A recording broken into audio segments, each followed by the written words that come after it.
Hey there, and welcome to Crime for Sleep. I know you're having trouble falling asleep, so let me keep you company with true crime stories from around the world. Before we dive in, I'm curious, where did you first hear this one? If you enjoy these stories, don't forget to like, comment, and subscribe. Now get comfortable, and let's get into tonight's case. Crime 1. I live in a cabin deep in the woods. No neighbors, no trespassers. So when I woke up one morning and saw muddy footprints across the kitchen floor, I panicked. I hadn't left the house. The door was locked, but the trail started from the basement where I never go. I followed the prints down the stairs, heart pounding.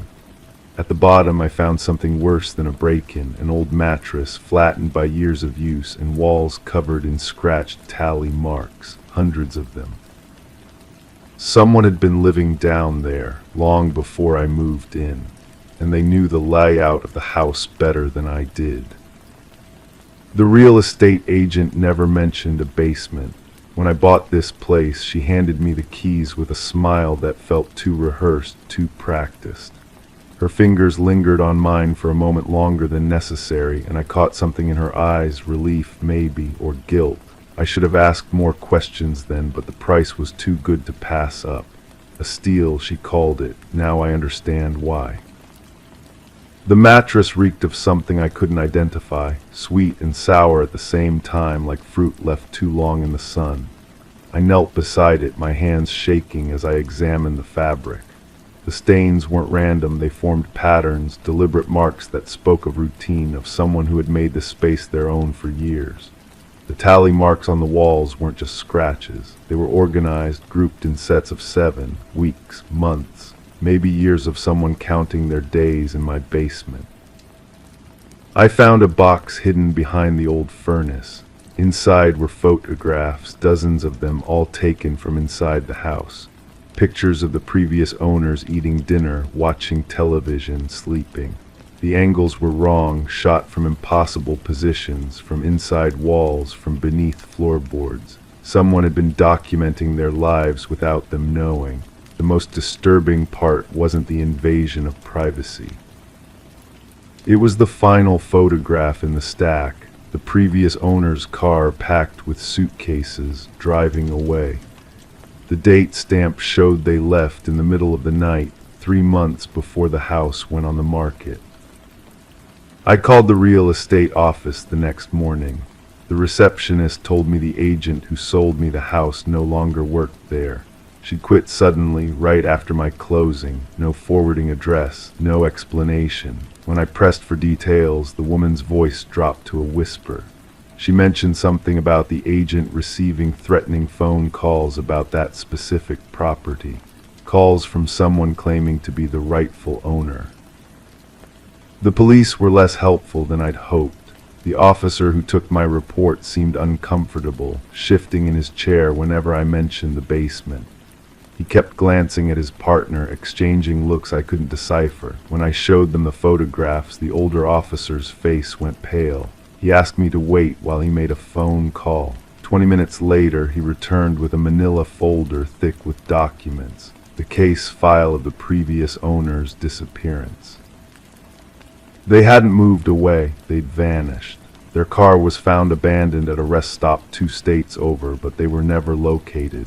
The investigation had gone cold after 6 months. No leads, no suspects, no explanation for why they'd left everything behind, family photos, wedding rings, even their medication. The detective assigned to the case had retired early, citing stress-related health issues.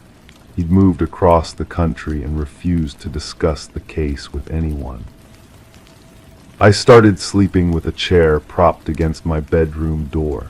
The footprints appeared again, this time leading from the basement to my bedroom window. They circled the house 3 times before disappearing into the woods. I set up cameras, but they malfunctioned every night.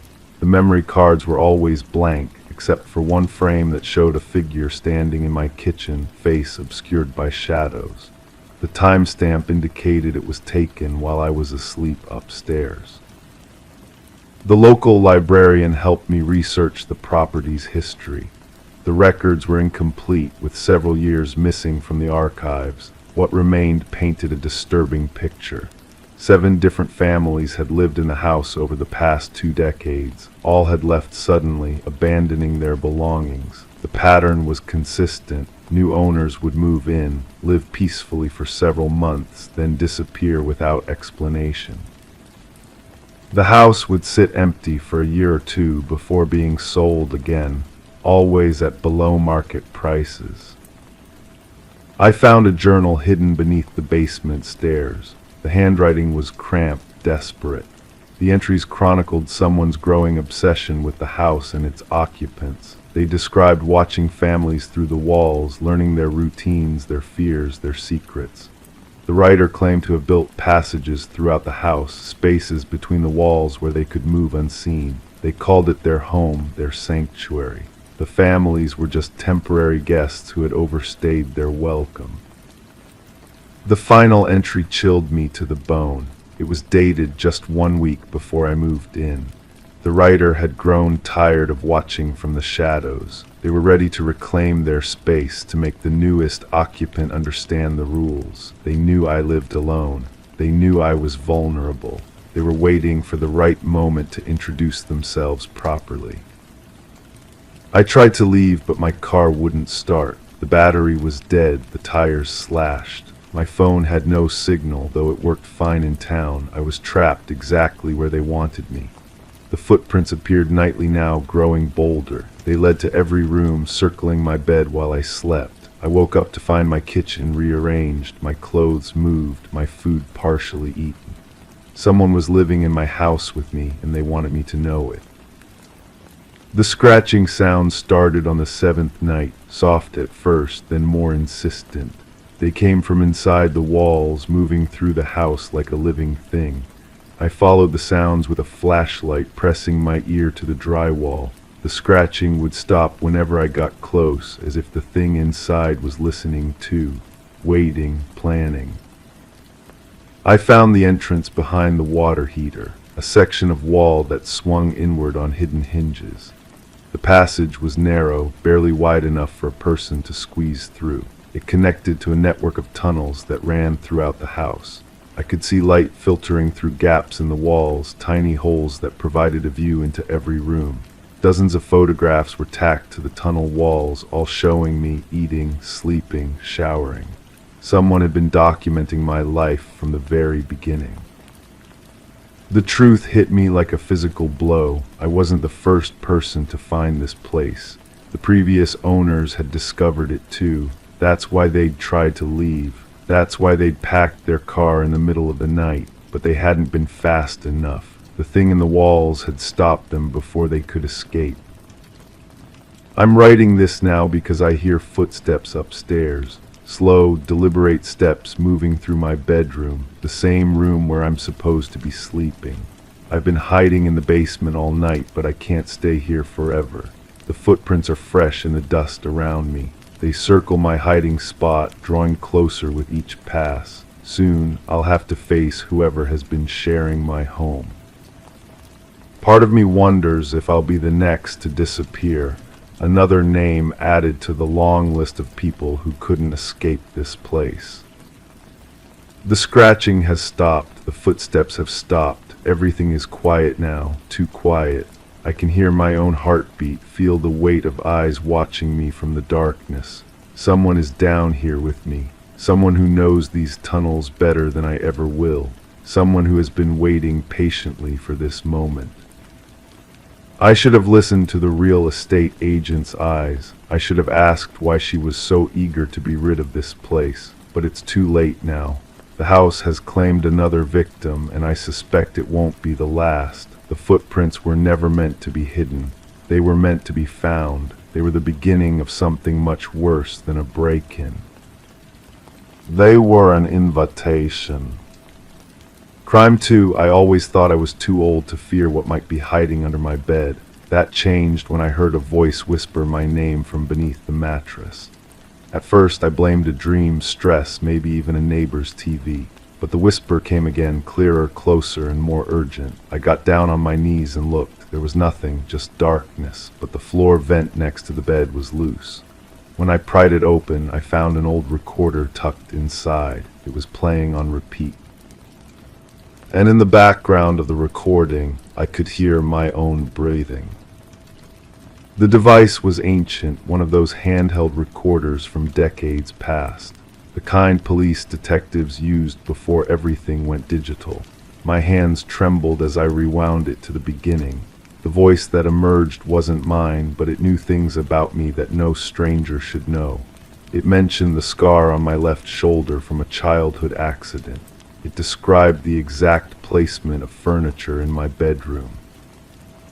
It even referenced conversations I'd had with my landlord about the creaking floorboards.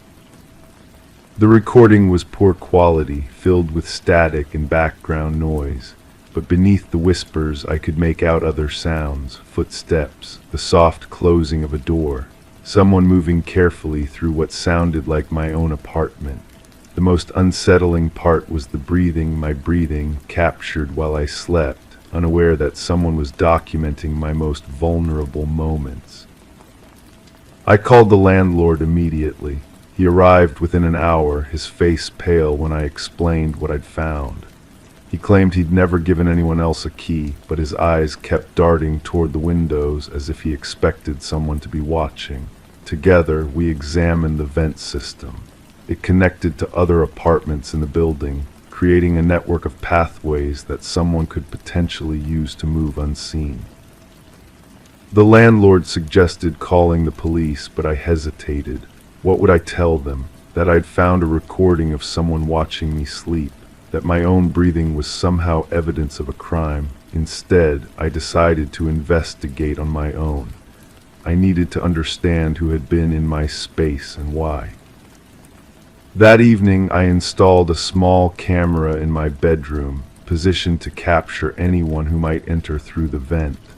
I also placed tape over the vent opening, thin enough to break if disturbed, but invisible unless someone looked closely. Then I waited.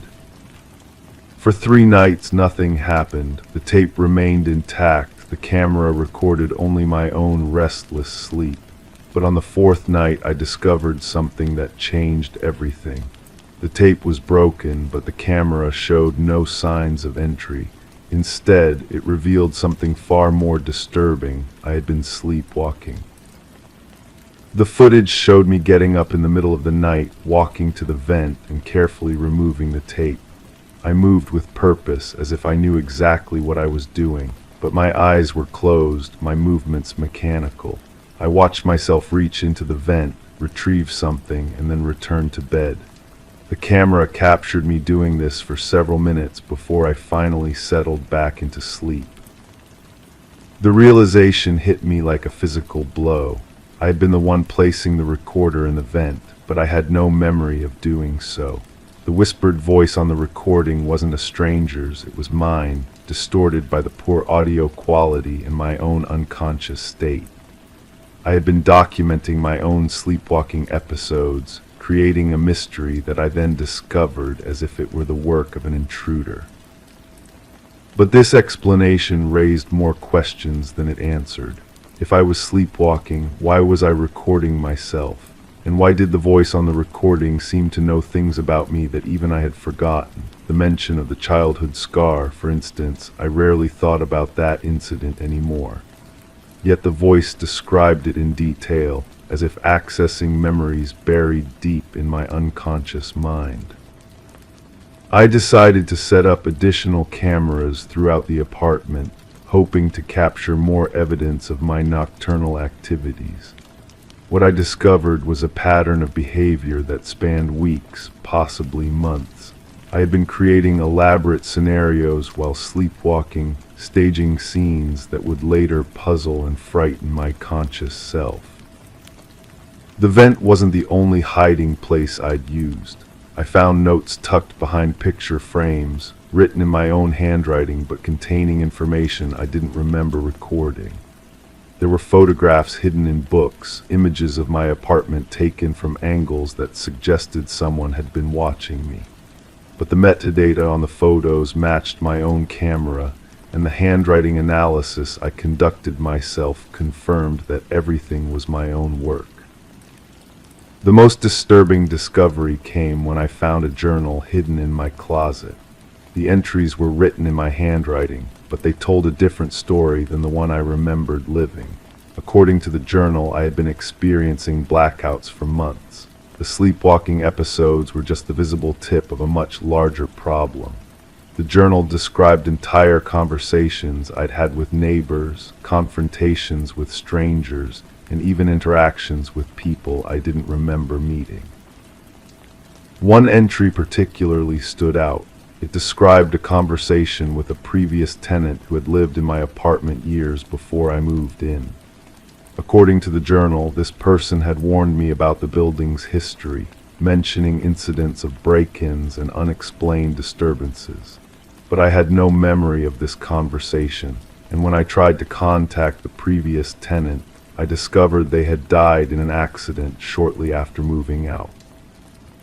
The journal also contained detailed observations about my own behavior, written as if I were studying myself from the outside. It noted patterns in my sleep, changes in my mood, and even physical symptoms I hadn't consciously noticed. The entries became increasingly paranoid, suggesting that someone was manipulating my environment, altering my memories, and possibly even drugging me. But the most chilling aspect of the journal was how it ended. The final entry was dated just days before I discovered the recorder. It read, "The subject is becoming aware of the experiments. Countermeasures must be implemented to maintain the integrity of the study. The voice recordings have been successful in creating the desired psychological response. Next phase, direct confrontation with the evidence." I am sitting here now, staring at that final entry, trying to make sense of what it means. Did I write this about myself? Am I conducting some kind of psychological experiment on my own mind? Or is there someone else involved? Someone using my sleepwalking episodes to manipulate me into believing I'm losing my sanity? The recorder still sits on my nightstand, its presence both accusatory and protective. Sometimes I play it back, listening to my own voice describe intimate details of my life with the detachment of a clinical observer. Other times I hear something else in the recording, a second voice, so faint it might be my imagination, responding to my unconscious monologue. I've considered leaving the apartment, but something stops me. Maybe it's the fear that the problem isn't with this place, but with me. Maybe it's the growing suspicion that wherever I go, I'll take this mystery with me. Or maybe it's the possibility that I'm exactly where I need to be to solve a puzzle that spans far beyond my own sleepwalking episodes. The truth is, I'm no longer sure which version of myself to trust. The conscious me who discovered the recorder, or the unconscious me who placed it there. Both seem equally real, equally unreliable. And somewhere in the space between sleeping and waking, between memory and imagination, the real answer waits. Crime 3, I caught it by accident, just a flicker in the corner of my eye. I was brushing my teeth, looking straight into the mirror when my reflection blinked before I did. I froze, told myself it was just imagination, but then it smiled ever so slightly while my face stayed neutral. I ran out of the room, heart racing. Later that night, I taped a sheet over the mirror. The next morning it was gone, not torn, not on the floor, gone, as if someone had carefully peeled it away. Now every time I walk past that mirror, I avoid looking in, because I'm not sure I'll be the one staring back. The police report sat on my kitchen table for weeks before I finally opened it. The investigator had been thorough, meticulous even, but there were gaps, questions that led nowhere. The victim had lived alone in the apartment below mine for 3 years. We'd exchanged polite nods in the hallway, nothing more. She worked from home, kept to herself. The kind of person you barely notice until they're gone. I became obsessed with the details. The way her coffee mug was found on the counter, still warm. The television playing the same news segment on repeat. Her laptop open to an email she'd been writing but never sent. Everything frozen in a moment that felt deliberately staged. The first time I went through her belongings, I told myself I was helping. The landlord needed someone to sort through her things before the family arrived. I volunteered, seemed like the decent thing to do. But as I moved through her rooms, touching objects that still held traces of her presence, I realized I was searching for something specific. I just didn't know what. Her journals were hidden behind a false panel in her closet, dozens of them dating back years. The handwriting was careful, deliberate. She wrote about watching people, not in a creepy way, but with the precision of someone who understood that human behavior followed patterns. She documented her neighbors, their routines, their secrets, including mine. The entry about me made my hands shake. She'd noticed things I thought nobody could see. The way I left my apartment at exactly the same time each morning. How I always checked my locks 3 times before bed. The fact that I never had visitors, never played music, never made a sound after dark. But what disturbed me most was how she'd written about it, like she was afraid of me. I started visiting her apartment more frequently. The police had finished their investigation, ruled it an accident. Carbon monoxide leak from a faulty heater. Case closed, but I couldn't let it go. I'd sit in her chair, read her words, try to understand what she'd seen in me that I couldn't see in myself. The breakthrough came when I found the photographs. She'd been taking pictures through her window, documenting the building across the street. But when I looked closer, I realized she wasn't photographing the building. She was photographing the reflections in its windows, reflections of our building, reflections of specific apartments, mine. In photograph after photograph, I could see myself moving through my apartment, but there was something wrong with the images. The timestamp on the camera showed she'd taken them during the day, but in the reflections, my apartment was dark, and I was doing things I didn't remember doing, standing motionless in the center of my living room, staring directly at her window for hours. I confronted my own memory, forced myself to account for every moment of those photographed days. I'd been at work, I had receipts, security footage, witnesses, but the photographs didn't lie. Someone who looked exactly like me had been in my apartment, behaving in ways that would terrify any observer. The final piece came from her last journal entry, written the day she died. She'd figured out the truth about the reflections, about what she'd been seeing in my apartment, about why I never seemed to sleep, never seemed to be where I was supposed to be. She'd realized that the person she'd been photographing wasn't me at all. I destroyed the photographs, burned the journals, convinced myself that her death really was an accident. But late at night, when I catch glimpses of myself in reflective surfaces, I see what she saw. The slight delay in my movements, the way my reflection seems to anticipate what I'm about to do, the subtle differences that suggest I'm not looking at myself but at something else entirely. The carbon monoxide detector in my apartment has been chirping for weeks now. I should replace the battery, I should check the heater, but I can't bring myself to do it because I'm starting to understand that she wasn't the first to notice. And I'm terrified that I might not be the last. The mirror in my bathroom remains uncovered now. Every morning I force myself to look, to confirm that I'm still the one looking back. But each day, the reflection seems less like me and more like someone who's been studying me, learning my expressions, perfecting my mannerisms. Someone who's been waiting for the right moment to step through the glass and take my place completely. I've been thinking about moving, starting over somewhere new, but I know it won't matter, because wherever I go, whatever I do, my reflection will follow. And sooner or later, someone else will notice what she noticed. Someone else will start taking photographs. Someone else will figure out the truth. The truth that I'm not sure I'm ready to face myself. Crime 4, there's a drawer in my desk I've never been able to open, not with keys, not with force. It's always been stuck, until the day it slid open like it had never been locked at all. Inside was a single item, a photo of me sleeping, taken from the foot of my bed. My blood ran cold. I live alone. There was no timestamp, no note, just the photo. And below it, carved into the wood, were 3 words etched with something sharp. Nice to meet, not meet you, just meet. Like the sentence wasn't finished yet. I stared at that photo for what felt like hours. The angle was deliberate. Someone had stood at the foot of my bed, watching me sleep, close enough to hear my breathing. The quality was too good for a phone camera. This was professional equipment, someone who knew what they were doing. The carved message troubled me more than the photo itself. The wood was old, the etching deep. This wasn't fresh.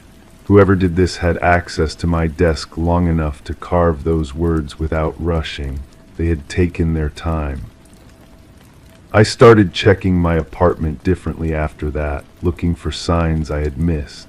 The spare key I kept under the planter by my door was still there, but the soil around it seemed disturbed. The lock on my bedroom window had scratches I couldn't remember seeing before. Small things, easy to dismiss if you weren't looking for them. I called the building manager. He was a quiet man who kept meticulous records. When I asked about anyone requesting access to my unit, he checked his logs twice before answering. No maintenance requests, no inspections. No one had been given permission to enter.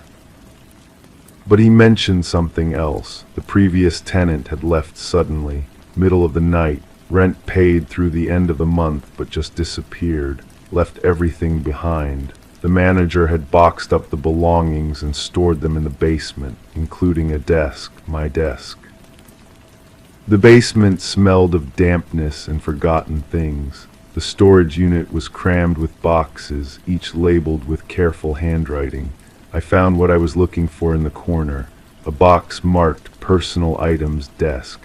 Inside were old receipts, pens, a small notebook filled with addresses I didn't recognize, and at the bottom a key.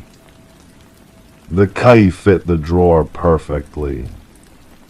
I went back to my apartment and opened the drawer properly for the first time. Beneath where the photo had been, I found more items, a small stack of photographs, all taken from inside different apartments. Different people sleeping, different beds, but the same angle, the same professional quality, the same watching.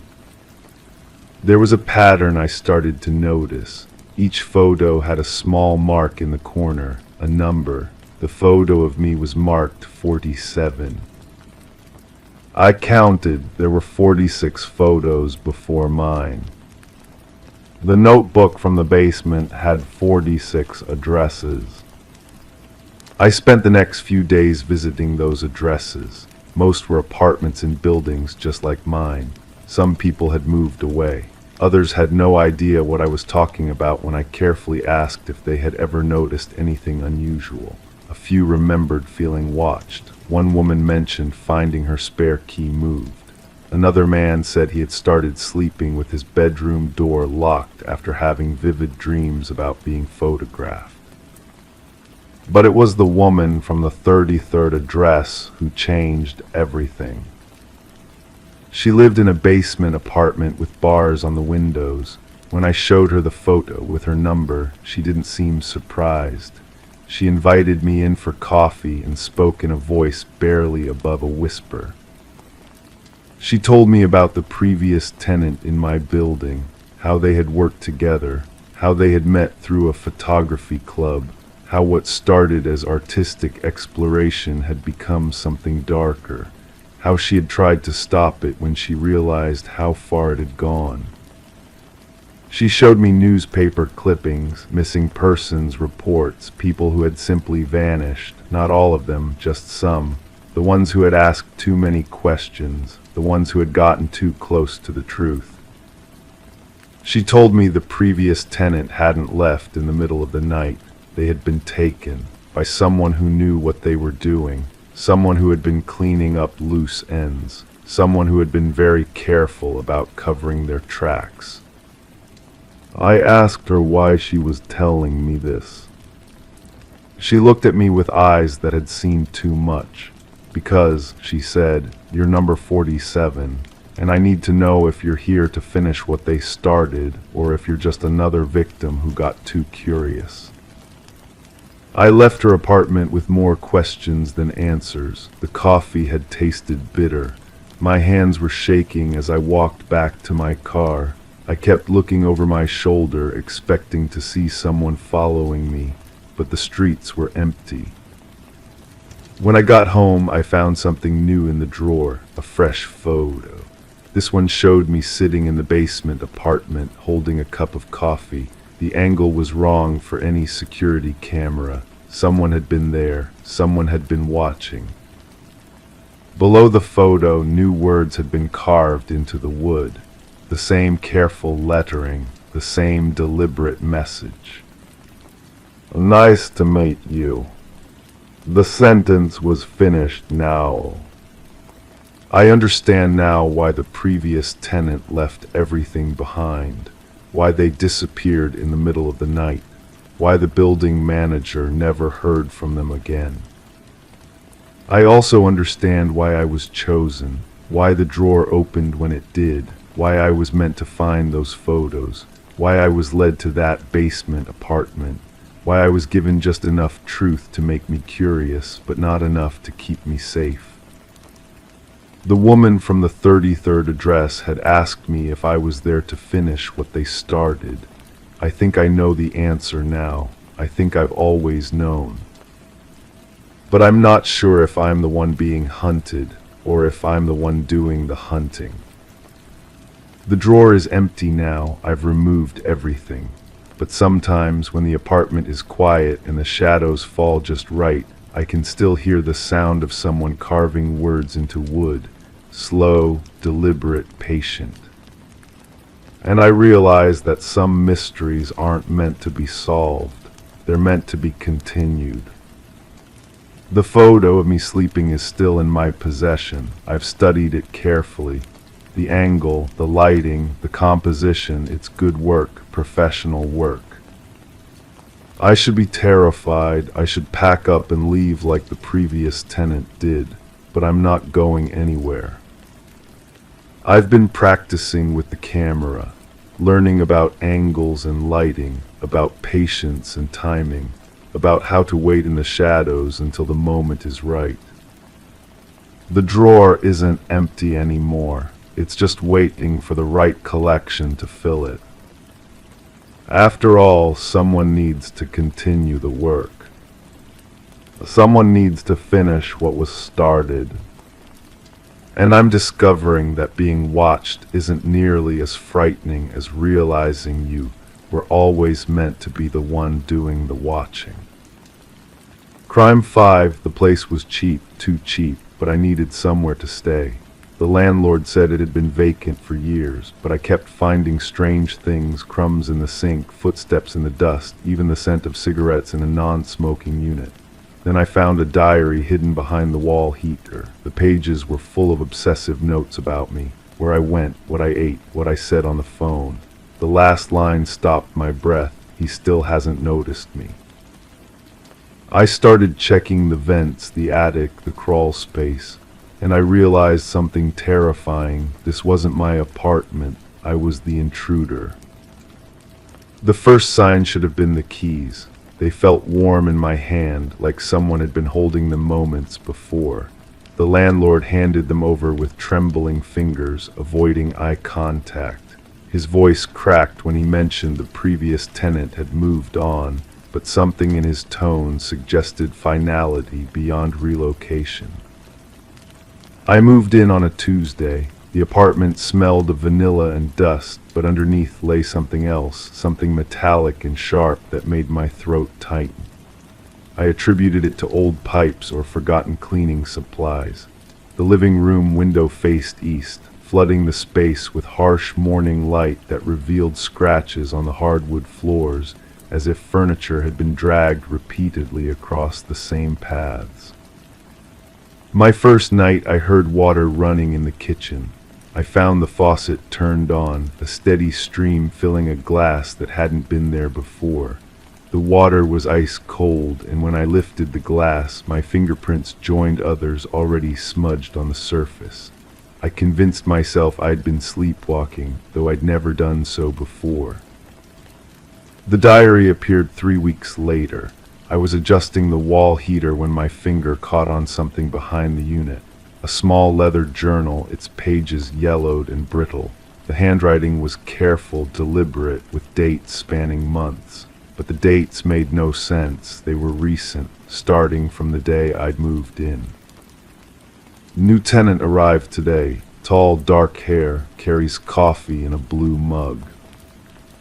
I owned a blue mug, had used it that very morning. He talks to himself while cooking, says perfect when the toast pops up. My hands shook as I flipped through more pages. Every mundane detail of my life was recorded with clinical precision. The time I spent in the bathroom, the shows I watched, the phone calls I made to my sister, even conversations I'd had with delivery drivers were transcribed word for word. He orders Chinese food on Wednesdays, always requests extra soy sauce, tips in cash. I had ordered Chinese food every Wednesday since moving in. Always tipped the same driver, always asked for extra soy sauce. But how could someone know these details unless they were watching me constantly? The entries grew more intimate. Notes about my sleeping habits, the way I scratched my shoulder when nervous, the specific brand of shampoo I used. Someone had been close enough to smell my hair, to notice the small scar above my left eyebrow, to document the exact words I muttered during nightmares. He dreams about water, calls out for someone named Marcus, wonder if Marcus is still alive. Marcus was my childhood friend who drowned when we were 12. I'd never told anyone about the dreams, never spoken his name aloud in this apartment. Yet here it was, written in someone else's careful script. The final entry was dated yesterday. He still hasn't noticed me. I started searching then, methodically checking every corner of the apartment. The closets revealed nothing unusual, but the walls sounded hollow when I knocked. The bathroom mirror sat slightly askew, and when I straightened it, I found tiny holes drilled through the wall behind it, holes just large enough for someone to see through. The kitchen cabinets had false backs. When I pried one open, I discovered a narrow space filled with empty food containers, the same brands I bought, the same flavors I preferred. Someone had been eating my food, replacing it before I noticed, studying my preferences with the dedication of a researcher. In the bedroom, the heating vent was loose. I removed the cover and found a small camera, its red light blinking steadily. The device was warm, recently used, connected to wires that disappeared into the wall. I followed the electrical cables with my phone's flashlight, tracing them through the apartment's infrastructure until they led to a section of wall that didn't match the others. When I pressed against it, the wall gave way slightly, a hidden panel painted to blend seamlessly with the surrounding surface. Behind it lay a space barely large enough for a person to crouch, but clearly lived in. A sleeping bag, canned food, bottles of water, and dozens of photographs, all of me, taken through windows in the hallway at the grocery store. The photographs were organized by date, each one labeled with notes about my behavior. Seems nervous today, bought different cereal, stayed up late watching the news. Some were taken from inside the apartment, impossible angles that could only have been captured by someone hiding in the walls. I found personal items too. A toothbrush, prescription bottles with the labels torn off, and clothing that smelled of cigarettes and unwashed skin. Someone had been living in my walls, watching me, documenting my every move, surviving on my food and utilities while I remained oblivious. But the most disturbing discovery was a second diary, older than the first. This one contained entries about the previous tenant, someone who'd lived here before me, who'd experienced the same mysterious occurrences. The handwriting was identical, the observations equally detailed.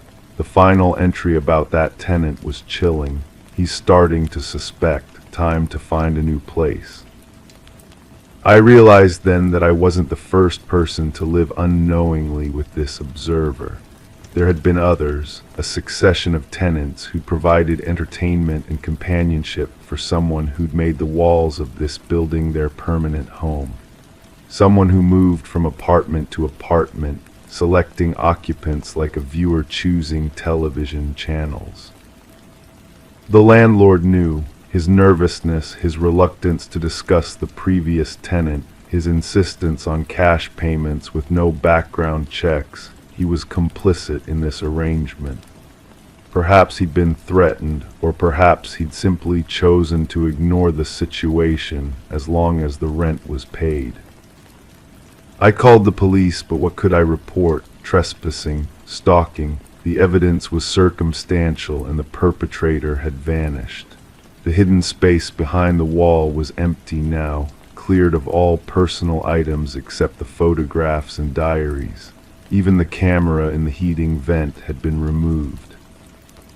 The detective who took my statement suggested I'd been the victim of a break-in, someone who'd been watching the apartment and had fled when discovered. But I knew better. This person hadn't broken in, they'd never left. They'd been here long before me, would likely be here long after. I moved out that same day, but I couldn't escape the feeling that I was still being watched. In my new apartment, I sometimes catch glimpses of movement in my peripheral vision, hear sounds that shouldn't exist in an empty room. I've started checking my food more carefully, looking for signs that items have been moved or replaced. I've installed my own cameras, changed my locks multiple times, but the sensation persists. The most unsettling realization is that I may never know who was living in those walls. The photographs showed someone's shadow occasionally, a glimpse of clothing, but never a clear face. They could be anyone, a former tenant who'd never officially moved out, a maintenance worker with access to the building's infrastructure, or a stranger who'd found their way into the walls and decided to stay. Sometimes I wonder if they've followed me, if they're reading this account from their new hiding place, if they're taking notes about my current habits, my new routines, my attempts to feel secure in a world where privacy might be nothing more than an illusion. The diary's final entry haunts me. He still hasn't noticed me. Because the truth is, I still haven't seen them. They remain invisible, a presence felt rather than observed, a reminder that we might never truly be alone in the spaces we call home. Crime 6, I decided to rip out the carpet in the living room. The boards underneath were soft, uneven. One felt completely hollow. I pried it up and found a tin box rusted shut. I broke it open expecting junk. But what I found were old baby clothes covered in stains, a pacifier melted into a clump, and a list of names, dozens of them crossed out one by one. The last one wasn't crossed out, it was circled, and it matched my initials. Someone had marked me. And whatever game this was, I was the next move. The smell hit me first, not rot, not decay, something chemical, sharp, like cleaning products mixed with something organic. I lifted each piece of clothing with the tip of a screwdriver, afraid to touch them directly. The fabric felt wrong against the metal, too stiff, like it had been treated with something. The stains weren't random. They formed patterns, deliberate patterns. I photographed everything before I touched it. The list was written in careful handwriting, each name in blue ink except for the crossed-out ones. Those were in red. My initials sat at the bottom, circled twice in that same red ink. The paper was yellowed, but not old enough to crumble. Someone had been planning this for years, maybe decades. I called the previous owner.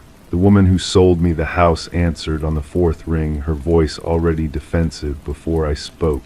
She claimed she'd never seen the box, never heard of hidden compartments, but when I described the baby clothes, she went quiet. Then she said something that made my skin crawl. Some things are better left buried. The next morning I found myself at the local records office. The clerk, a tired-looking man with ink-stained fingers, helped me trace the house's ownership back 50 years. 7 families had lived here. 3 had left suddenly, selling far below market value. 2 had families with young children who moved away without forwarding addresses. The pattern was there, written in property transfers and rushed sales. I started visiting the neighbors. The elderly woman next door remembered things. She spoke in fragments, her memory selective but sharp where it mattered. She remembered babies crying at odd hours, then sudden silence. She remembered moving trucks arriving in the middle of the night. She remembered asking questions and being told to mind her own business. One detail haunted me. She described a man who used to visit the house regularly, always carrying a small bag. He drove different cars each time, never the same one twice. He had gentle hands, she said, the kind you'd trust with a child, but his eyes were wrong. She couldn't explain what she meant, just that his eyes didn't match his hands. I found the first crossed-out name in an old newspaper archive. Missing person report from decades ago. A young mother who disappeared with her infant. The case went cold after 2 weeks. No body, no evidence, no suspects, just gone like smoke. The second name led to another missing person case, then another. The pattern was becoming clear, and it made me sick. The tin box felt heavier each time I picked it up. I started keeping it in my bedroom, checking it obsessively. The red ink seemed darker some days, brighter others. I measured the clothes against baby sizes, tried to determine ages. They ranged from newborn to toddler. Too many clothes for one child, too many sizes, too many stains. I hired a private investigator. She was professional, skeptical, but something in her expression changed when she saw the list. She recognized one of the names immediately. Her sister's friend who'd vanished 30 years ago with her baby. The case had destroyed her family. They'd accused the father, then the grandfather, then given up hope entirely. The investigator's hands shook as she photographed the evidence. We started mapping the dates. The disappearances followed a pattern, roughly every 3 to 5 years. Always young mothers, always with infants, always in this neighborhood within a few blocks of my house. The local police had never connected them because the cases were spread across different jurisdictions, different departments, but the pattern was undeniable once you knew to look. I couldn't sleep in the house anymore. The floors creaked differently now, like they were settling around secrets. I heard sounds that might have been pipes or might have been something else. The basement smelled like that chemical odor from the box, even after I'd moved it upstairs. I started spending nights in my car, parked across the street, watching my own house. The investigator found records of a man who'd worked as a handyman in the area for decades. He'd done renovation work on all the houses where families had disappeared. Always small jobs, always involving the basement or crawl spaces. Always paid in cash, never leaving a paper trail. The description matched what my neighbor had told me.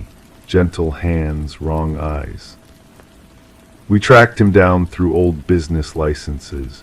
He'd moved away suddenly about the time the disappearances stopped, but he'd left something behind. A storage unit paid for years in advance, abandoned when the payments stopped.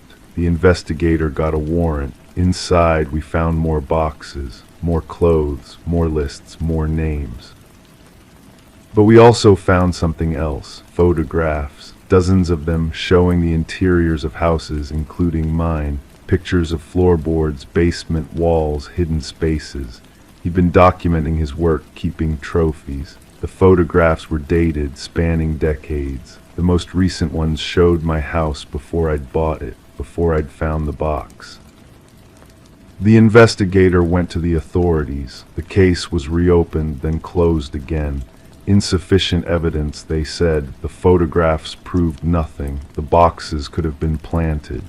The handyman had died 3 years ago, they discovered. Heart attack, case closed by death. But I knew better. I'd found something they'd missed. Hidden in the last box, wrapped in tissue paper, was a key. Small, brass, with a number etched into it. I recognized it immediately. It was a key to a post office box in the next town over. The box was still rented, still receiving mail, bills mostly, but also something else. Letters addressed to my name, delivered to a box I'd never rented. The letters were instructions, detailed plans for continuing the work. The handyman had been part of something larger, something that didn't die with him. The letters described me, my habits, my schedule. They knew I'd find the box eventually. They'd been watching, waiting, planning. The circled initials weren't a threat, they were an invitation. I moved out of the house the next day, put it up for sale, priced to move quickly. But as I packed my things, I found another box. This one was newer, hidden in the attic. Inside were recent photographs of me taken from outside my house, notes about my daily routine, and a new list of names with mine at the top, not crossed out this time, starred. The house sold within a week. The new owners were a young couple with a newborn. I tried to warn them, but they thought I was crazy. The realtor assured them I'd had a breakdown, that the house was perfectly safe. They moved in during the spring when the floors were solid and the basement was dry. I drive by sometimes late at night. The lights are always on in the nursery. I can hear the baby crying from the street, but last week the crying stopped. And this morning I saw a moving truck in the driveway. The family was loading boxes, moving quickly, not making eye contact with anyone. They left before noon and the house is empty again. The for sale sign went up this afternoon. I know someone will buy it soon. Someone young, optimistic, looking for a good deal. They'll find the house charming, the price reasonable. They'll move in with hopes and dreams and maybe a child of their own. And eventually they'll decide to renovate. They'll pull up the carpet, examine the floorboards, and find what's waiting underneath. I still have the key to the post office box. I check it sometimes, though I know I shouldn't. The letters keep coming, but now they're addressed to someone else. Someone who just bought a house with soft floorboards and a quiet basement. Someone who doesn't know they're already on the list. I could warn them, I could try to stop what's coming. But I remember what the elderly neighbor told me about the man with gentle hands and wrong eyes. Some things are better left buried, and some games, once they choose you, never really end. Crime 7, I dropped my keys outside the coffee shop. When I picked them up, I noticed a strange extra key on the ring. No engraving, no markings. That night I passed a house I'd never seen before, and on a weird impulse I tried the key. The front door clicked open. Inside the air was cold, too cold. The lights flickered. Every photo on the wall showed a version of me wearing different clothes in rooms I didn't recognize with people I didn't know. Whoever lived there had been watching me for years, and the key, that was their invitation. I should have called the police immediately. Instead, I stepped inside. The floorboards creaked beneath my feet with the kind of sound that makes your teeth ache. The house smelled like old newspapers and something else I couldn't identify, something metallic and bitter. I reached for the light switch, and when the overhead bulb flickered to life, I saw them clearly. The photographs lined every wall like some twisted gallery. There I was, walking out of my apartment building. There I was again, sitting in the library where I spent most afternoons. Another showed me at the grocery store, reaching for something on the top shelf. My hands began to shake, not from fear exactly, from recognition. I moved deeper into the house, each step revealing more impossible details. The kitchen counter held a coffee mug identical to the one I'd bought last month. The refrigerator was covered with takeout menus from restaurants I frequented, numbers circled in red ink. On the table sat a notebook, its pages filled with handwriting that looked disturbingly similar to my own. Lists of my daily routines, my favorite routes to work, the names of people I'd mentioned in passing conversations. Someone had been studying me like a subject in an experiment.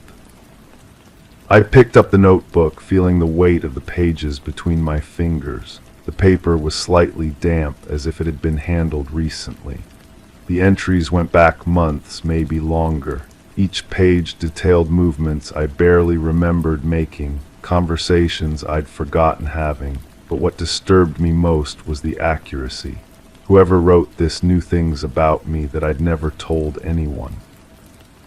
The sound of a car door slamming outside made me freeze. Footsteps approached on the graveled driveway. I had seconds to decide whether to hide or confront whoever was coming home. I chose neither. I ran. Back at my apartment, I sat on my couch staring at the extra key. Under the lamplight, I noticed something I'd missed before. Tiny scratches along the metal surface, too deliberate to be accidental. They formed letters, barely visible. When I held the key at the right angle, I could make out a single word: welcome. The next morning, I returned to the coffee shop where I'd dropped my keys. The barista, a young woman with tired eyes, recognized me immediately. She leaned across the counter when I approached, her voice dropping to a whisper. "You found it, didn't you?" she said, "the house." My blood went cold. She continued before I could respond. "I was supposed to tell you. They said you'd come back asking questions. They said to give you this." She slid a sealed envelope across the counter. My name was written on the front in that same familiar handwriting from the notebook. Inside was a single photograph, me standing in front of the house, key in hand, about to insert it into the lock. But this photo had been taken from inside the house, through the front window. Someone had been watching me discover them watching me. On the back, in careful script, "Some doors are meant to be opened. Some people are meant to be found. You've been looking for us as long as we've been looking for you." I went to the police station that afternoon. The officer who took my report was professional but skeptical. He asked for the address of the house. When I tried to retrace my steps, I couldn't find it. The street where I'd turned that night seemed to have vanished. The officer suggested I might have been confused, disoriented. People often misremember details under stress. But I had the key, I had the photograph, I had the notebook I'd taken from the kitchen table. Except when I reached into my bag, the notebook was gone. The photograph had faded to blank white paper. Only the key remained, and even that looked different now, older, more worn, like it had been carried in someone's pocket for years.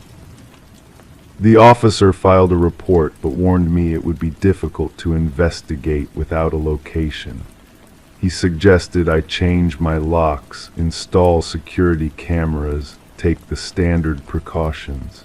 His tone suggested he thought I was another person whose imagination had gotten the better of them. That night I lay in bed trying to make sense of what I'd experienced.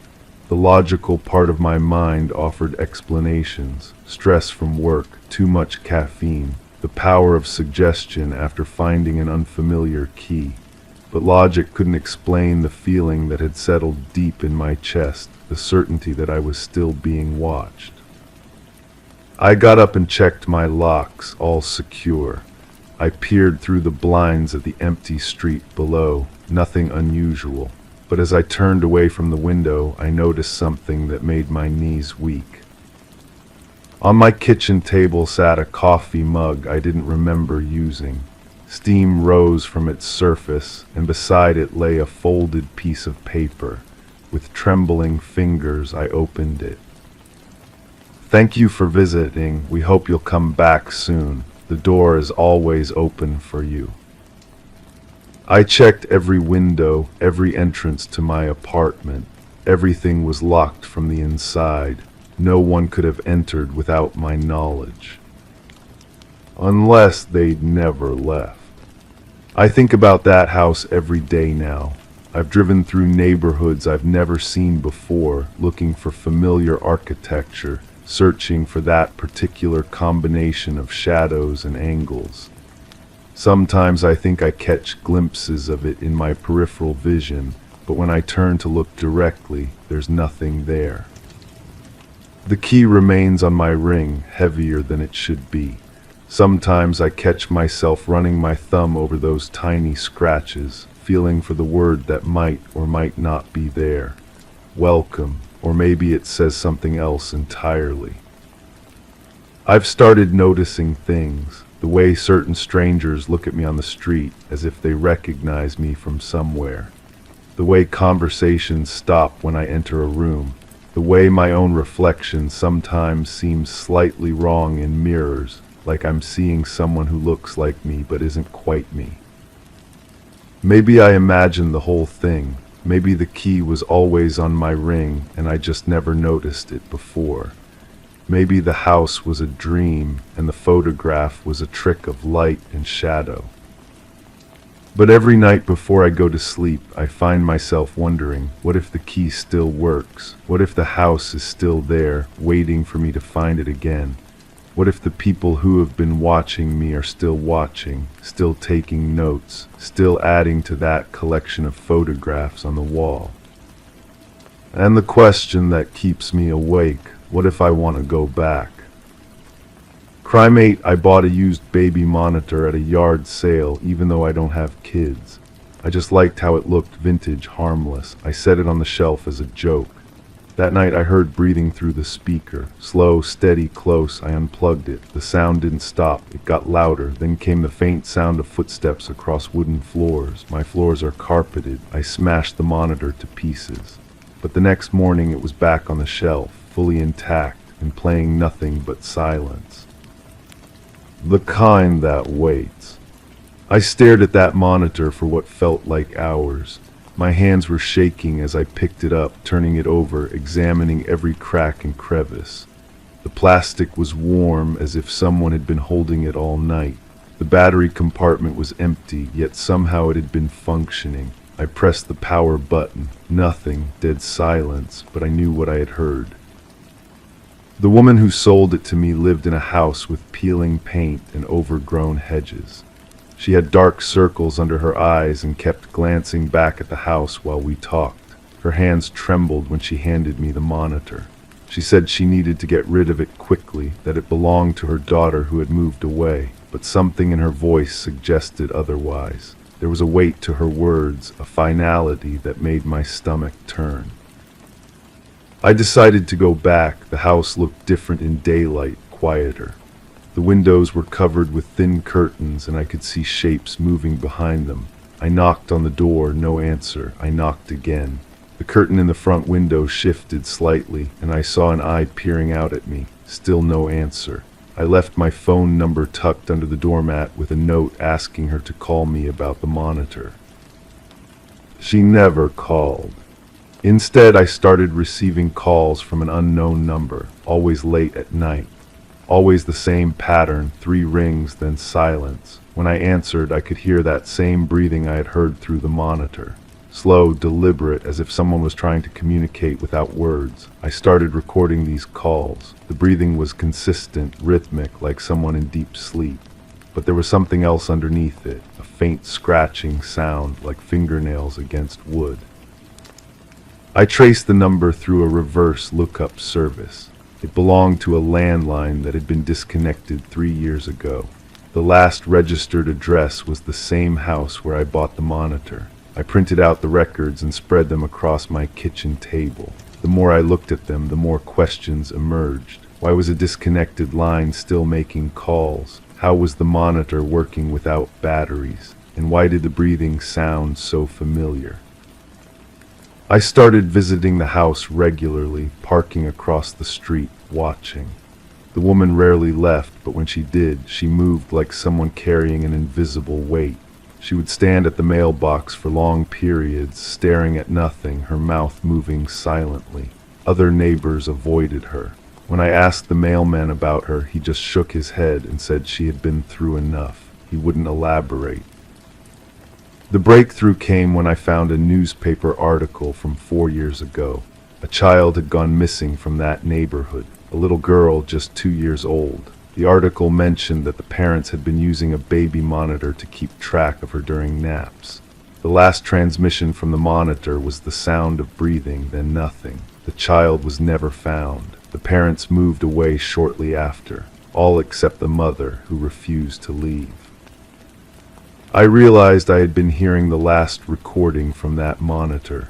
Somehow it had captured the final moments before the child disappeared. The breathing wasn't random, it was a loop, playing over and over, trapped in the device's memory. But that didn't explain how it continued to function, or why it had returned to my shelf after I destroyed it. I confronted the woman at her front door. She opened it this time, but only slightly. Her face was gaunt, her eyes hollow. She asked if I had heard her daughter's voice yet. I told her about the breathing, the phone calls, the way the monitor seemed to have a life of its own. She nodded slowly, as if she had expected this.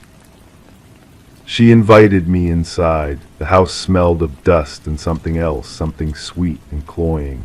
Every surface was covered with children's toys, all perfectly arranged, as if waiting for someone to return. She led me to a small room at the back of the house. It was painted pink, with a crib in the corner and that same model of baby monitor sitting on the dresser. This one was newer, cleaner, but it was making the same soft breathing sounds. She told me she had been trying to give away the monitors for years. Every time someone bought one, it would eventually find its way back to her. She had dozens of them now, all playing the same recording. She said her daughter was still there, still breathing, still waiting. She asked if I would help her listen, help her understand what her daughter was trying to tell her. I left without answering. The monitor was gone from my shelf when I got home, but the breathing sounds continued. They came from the walls now, from the spaces between things. I started hearing them everywhere, in the hum of the refrigerator, in the whisper of air through the vents, in the silence between heartbeats. I moved away from that town, but the sounds followed me. I changed my phone number, but the calls continued. I threw away every electronic device I owned, but the breathing persisted, because I finally understood what the woman had been trying to tell me. Some sounds never stop. They just find new ways to be heard. The monitor sits on my shelf again. I don't remember buying a new one. I don't remember bringing it home. But it's there, playing its endless loop of breathing, waiting for me to understand what it's really trying to say. And late at night, when the house is quiet and the world feels thin, I think I'm beginning to hear it. Not just breathing, whispers, words, a voice that sounds like it's coming from somewhere I can't reach. Sometimes I wonder if the child was ever really missing. Sometimes I wonder if the woman at the house was ever really there. And sometimes, in the darkest moments before dawn, I wonder if the breathing I hear is my own, recorded and played back by something that knows exactly how to wait. Crime 9 behind the house was a rusted shed. I never paid it much attention until I noticed it had a door bolted from the outside. When I opened it, there was no back wall, just a narrow staircase leading down into a corridor that shouldn't exist. Concrete walls, fluorescent lights, dozens of locked doors on either side. No noise, no air, just endless silence. I turned around to leave and realized the staircase had disappeared. Behind me, one door creaked open slowly. Something inside whispered my name. I never told anyone what I found there. Mostly because I don't know if I ever really got out. The property came with documentation, but the papers felt wrong in my hands, too clean for something that old. The previous owner had died under circumstances the real estate agent described as natural causes, but her voice caught when she said it. I found myself returning to those documents, searching for inconsistencies I couldn't name. The basement blueprints didn't match what I'd seen underground. According to the architectural plans, solid earth should have been where I found that corridor. I called the city planning office, claiming I needed the original building permits for renovation purposes. The clerk's voice turned careful when I mentioned the address. She told me those records had been sealed pending an ongoing investigation. I started visiting the neighbors, introducing myself as the new owner. Most were polite but distant. One elderly woman across the street invited me in for coffee. Her kitchen smelled like vanilla and something else, something chemical I couldn't identify. She kept glancing toward my house while we talked, her fingers drumming against her cup. The previous owner was a quiet type, she said, kept to herself, but there were sounds at night, machinery running, vehicles coming and going. She paused, studying my face. You seemed different, more curious than she was. I asked about the sounds. She described a rhythmic thumping that would start after midnight and continue until dawn. Always the same pattern, always from the direction of my backyard. When I pressed for more details, she claimed her memory wasn't what it used to be, but her eyes remained sharp and alert. Back home, I examined the shed more carefully. The bolt wasn't original, fresh scratches in the metal suggested recent installation.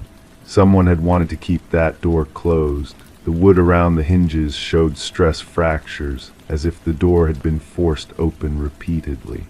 I found dried stains on the threshold that looked like rust but smelled wrong. I called a soil testing company, telling them I was concerned about contamination from the old shed. The technician arrived 2 days later, a young man who seemed nervous despite his professional demeanor. He took samples from around the foundation and promised results within a week.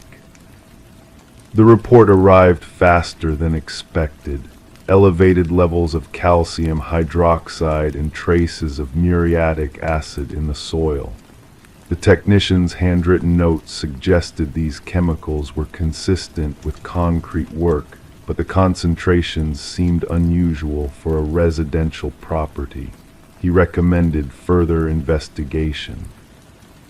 I hired a different contractor to examine the foundation. He was older, more experienced, and asked fewer questions. While he worked, I noticed him pausing frequently, running his hands along the basement walls. When he finished, he packed his tools with unusual care. "Your foundation's solid," he said, but his tone suggested something else. Though I found some inconsistencies in the concrete work, different mixing ratios, like it was poured at different times by different people. He left quickly, declining my offer of payment for a rushed job.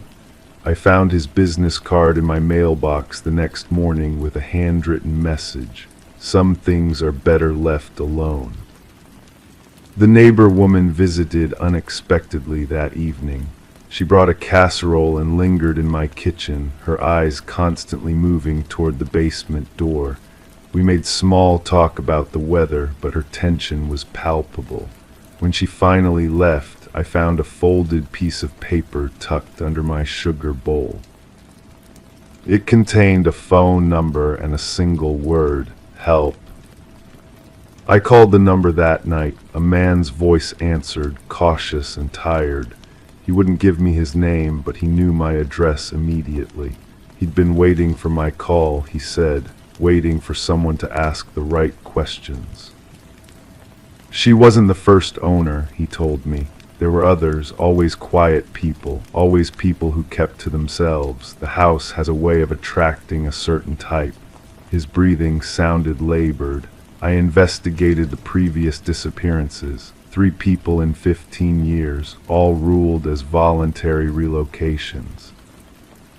He described finding similar underground structures in other properties, always connected to houses with suspicious ownership histories. a network of tunnels and rooms that served purposes he couldn't prove but strongly suspected. When he tried to involve law enforcement, his evidence had disappeared from the station overnight. "Check the pipes," he said before hanging up. "The basement plumbing will tell you everything you need to know." The basement felt different now that I knew what to look for. The pipes were newer than the house, installed with professional precision.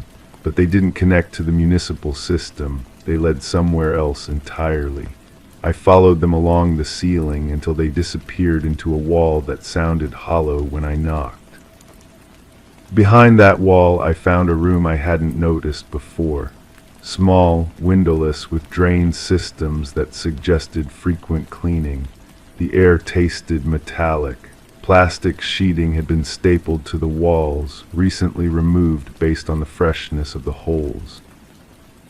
I photographed everything, but the pictures came out distorted, as if something was interfering with the camera's electronics. I tried using my phone instead, but the battery drained completely within minutes despite being fully charged when I entered the room. The anonymous caller contacted me again, this time requesting a meeting. We arranged to meet at a diner far from my neighborhood. He was younger than his voice suggested, with prematurely gray hair and hands that shook slightly when he reached for his coffee. "I've been tracking this for years," he said.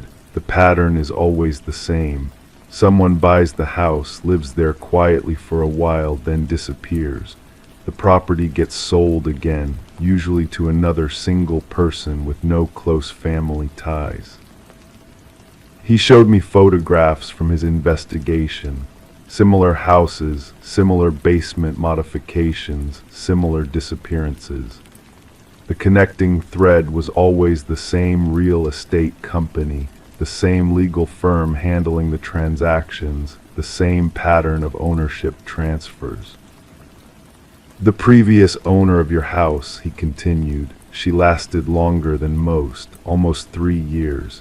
But she started asking questions just like you're doing now. Started talking to neighbors, hiring contractors, making phone calls." He leaned forward, his voice dropping to a whisper. "She found something in that shed, something that changed everything.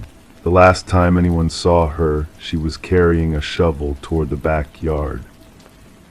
I returned home with a new understanding of my situation. The shed wasn't just a storage space, it was an entrance to something larger, something that required maintenance and secrecy. The previous owner had been both victim and accomplice, just as I was becoming. That night I heard the sounds the neighbor had described, rhythmic thumping from somewhere beneath the house, machinery running, vehicles arriving and departing, but when I looked outside, the street was empty. I realized I had been asking the wrong questions. The mystery wasn't what had happened to the previous owner, it was what she had been doing in the years before her disappearance.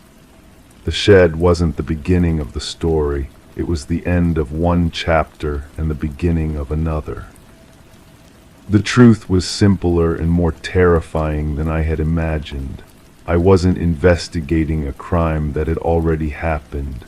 I was discovering a crime that was still happening, one that required new participants to replace those who had served their purpose. The morning brought a phone call from the real estate agent. She wanted to schedule a property inspection, she said, just a routine check to ensure everything was in order. Her voice carried the same careful tone I remembered from our first meeting. I agreed to the inspection, knowing now that refusal wasn't really an option. The shed door remained bolted from the outside, but I understood now that it wasn't meant to keep people out. It was meant to keep something in. The investigation had changed me.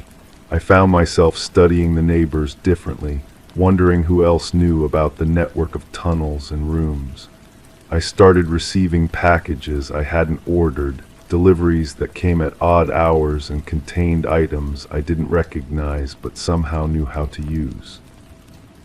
The basement room called to me now, not with whispers or supernatural compulsion, but with the cold logic of necessity.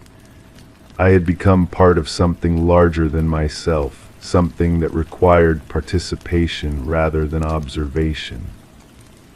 The shed door remains bolted from the outside, but now I understand that some doors aren't meant to be opened from the wrong side. Some investigations lead to conclusions that change the investigator more than they reveal the truth. I still don't know if I ever really got out of that underground corridor, but I'm beginning to understand that the question itself might be irrelevant. The important thing is learning to live with the answer, whatever it might be. Story 10. The gentle current whispered its lullaby that serene morning, the water mirroring the sky in perfect stillness. The fisherman, lost in his thoughts, almost missed the sight of a peculiar suitcase bobbing near the shore. Initially dismissing it as a pile of discarded clothing, his curiosity pulled him closer. But as he approached, a noxious odor assaulted his senses, thick, suffocating, impossible to ignore. The case was ensnared in chains, its once gleaming edges now corroded by time and exposure to the elements. When the authorities pried it open, it was not garments they uncovered, but a haunting sight. Hair clung to the interior, fingers frozen in a macabre grip, and at the very bottom, a chilling note with just 3 words, "This isn't the first." Detective Sarah Mercer, with a delicate touch of her handkerchief at her nose, surveyed the grim tableau before her. The victim, a woman in her mid-30s, with dark tresses and pallid skin marred by the cruel embrace of water, lay silent and still. The meticulous medical examiner meticulously catalogued every detail before the body was respectfully removed from its watery grave. What struck Mercer amidst the horror was not just the callous disposal of the victim, but the eerie sense of reverence in her presentation: manicured nails, recently styled hair, clad in luxurious attire. She was not merely discarded here, Mercer observed, her eyes following the gentle dance of the water against the muddy bank. She was carefully readied, adorned. The victim, identified as Catherine Walsh, a successful real estate agent renowned for her dealings in high-end properties. Divorced, childless, she inhabited a solitary existence in an affluent neighborhood. Colleagues painted a portrait of her as driven, precise, and fiercely private. Her sudden disappearance, flagged by her concerned assistant after missing a crucial showing to esteemed clients, raised alarm bells. She would never have missed that appointment, her assistant affirmed during interrogation. That sale was to be her crowning achievement. As investigators combed through Walsh's impeccably arranged modern abode, a sense of unease settled upon them. Every facet of her home exuded perfection: designer furniture meticulously positioned, surfaces immaculate. The fridge housed meticulously labeled meals for each day, the closet an array of clothing organized by hue. Yet a peculiar sight awaited in her home office, a slightly ajar drawer revealing a leather-bound journal. The final entry sent shivers down their spines. He's watching again. The same car, different plates. Delving into Walsh's digital footprint unveiled a disconcerting pattern in her inbox: numerous messages from unknown sources, all bearing the ominous phrase, "I see your perfection," dispatched at precise intervals on various days. Her online searches for security systems and self-defense tools added a layer of foreboding to the investigation. Mercer, piecing together these puzzle pieces with her astute partner, discerned a haunting truth. Our perpetrator is not driven by rage but by ritual, she mused, her gaze fixed on the rippling waters. The breakthrough arrived unexpectedly. as a local pawnshop owner identified Walsh's distinctive emerald necklace among the items pawned by a regular customer, Michael Linden, an unassuming maintenance worker. Surveillance footage unveiled Linden's repeated visits to Walsh's residence, sometimes laden with his maintenance gear, other times unaccompanied. All visits meticulously scheduled during her absences while showcasing properties. A search of Linden's modest dwelling unveiled a chilling tableau walls adorned with photographs of Walsh and other women, all sharing a striking resemblance, all captured without their knowledge. Some images were ominously crossed out in red ink. Walsh counted as the third victim in his twisted collection. Concealed behind a false panel in his closet lay a shrine of macabre devotion.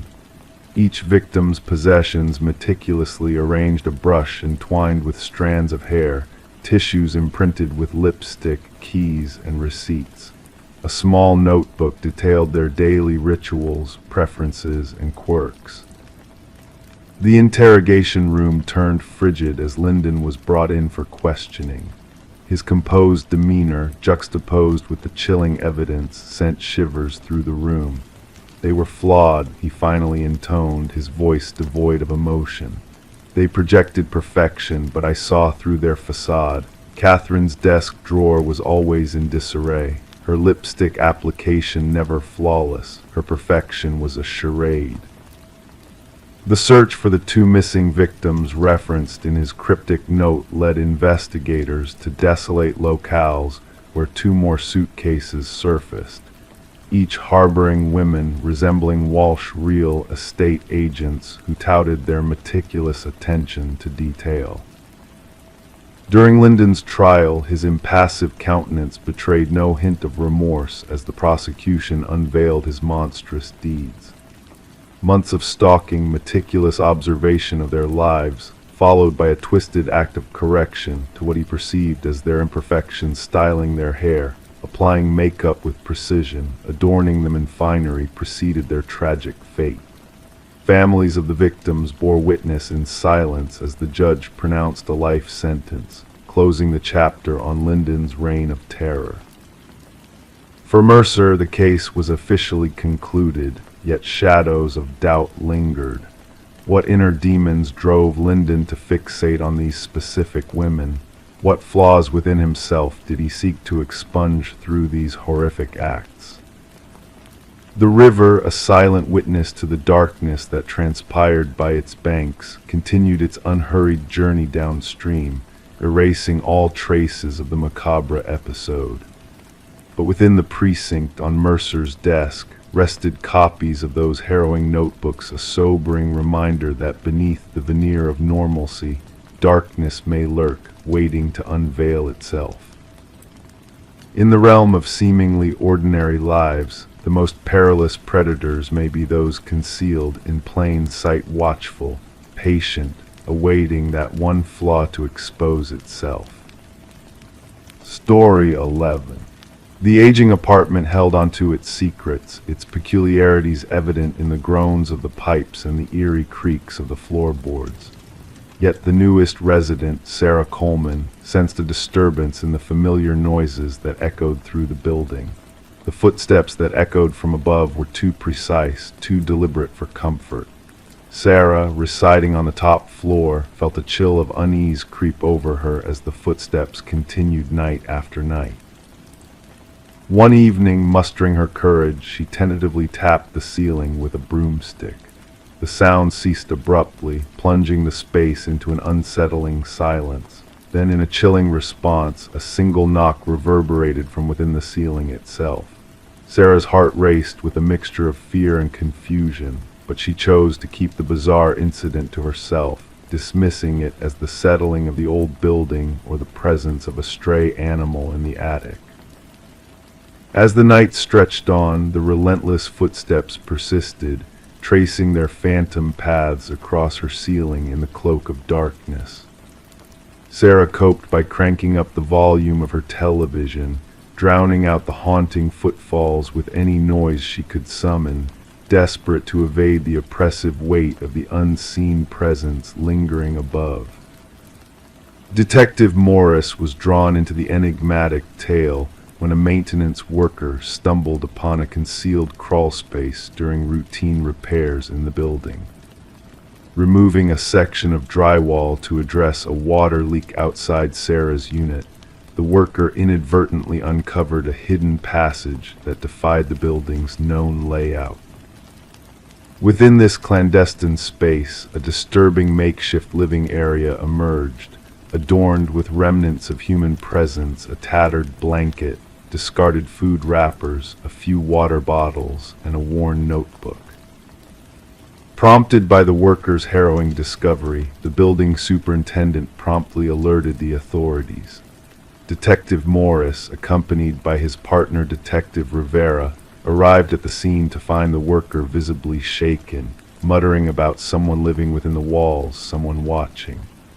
The notebook, a chilling chronicle of Sarah Coleman's routines and habits, hinted at an obsessive, unseen observer fixated on her every move. The final entries, marked by a descent into madness, spoke of Sarah's defiance and the observer's ominous declaration of being ignored. Forensic experts meticulously combed through the hidden passages, unearthing fingerprints that yielded no matches in any known database. The intricate network of passageways interwoven within the building's structure bore witness to a sinister history, with connections to multiple apartments but converging upon Sarah's dwelling, their sole viewing point. Interviews with current residents yielded little beyond the ordinary cacophony of communal living, while former inhabitants whispered of feeling a chilling presence, sensing unseen eyes upon them, their fears silenced by the dread of sounding delusional. A breakthrough in the case emerged as forensic analysis revealed minuscule traces of blood in one of the concealed compartments, ultimately linked to a vanished former resident named Martin Weaver. The pieces of the puzzle began to coalesce, shedding light on a pattern of disappearances intertwined with a shadowy figure known as Edward Mercer, a recluse with a penchant for solitude and a disturbing fixation on silence. Delving deeper into Edward's past, investigators unraveled a web of hidden identities and unsettling obsessions, tracing his trail of transient existence through various top-floor apartments across decades. A neighbor's recollection painted a portrait of a brooding figure consumed by an insatiable need for quiet, a facade masking a dark reality of clandestine surveillance and unspeakable deeds. A journey to a remote cabin unveiled the extent of Edward's twisted world, adorned with photographs of unsuspecting residents, intricate schematics of building layouts, and cryptic notes detailing his sinister observations and maintenance of his macabre habitat. The walls bore witness to the agony of the missing, their voices silenced by the chilling reality of their fate buried beneath the earth, their cries echoing in the hollow chambers of Edward's chilling domain.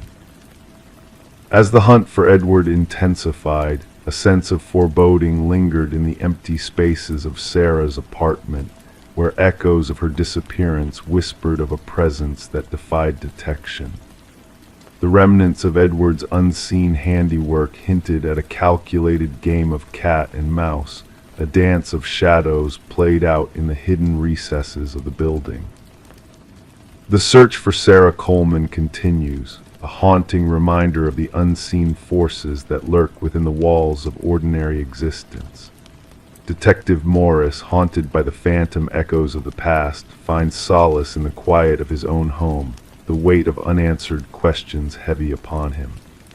As he gazes upward, listening to the silence that envelops him, he wonders about the unseen eyes that may be watching, waiting, biding their time in the hidden spaces between worlds.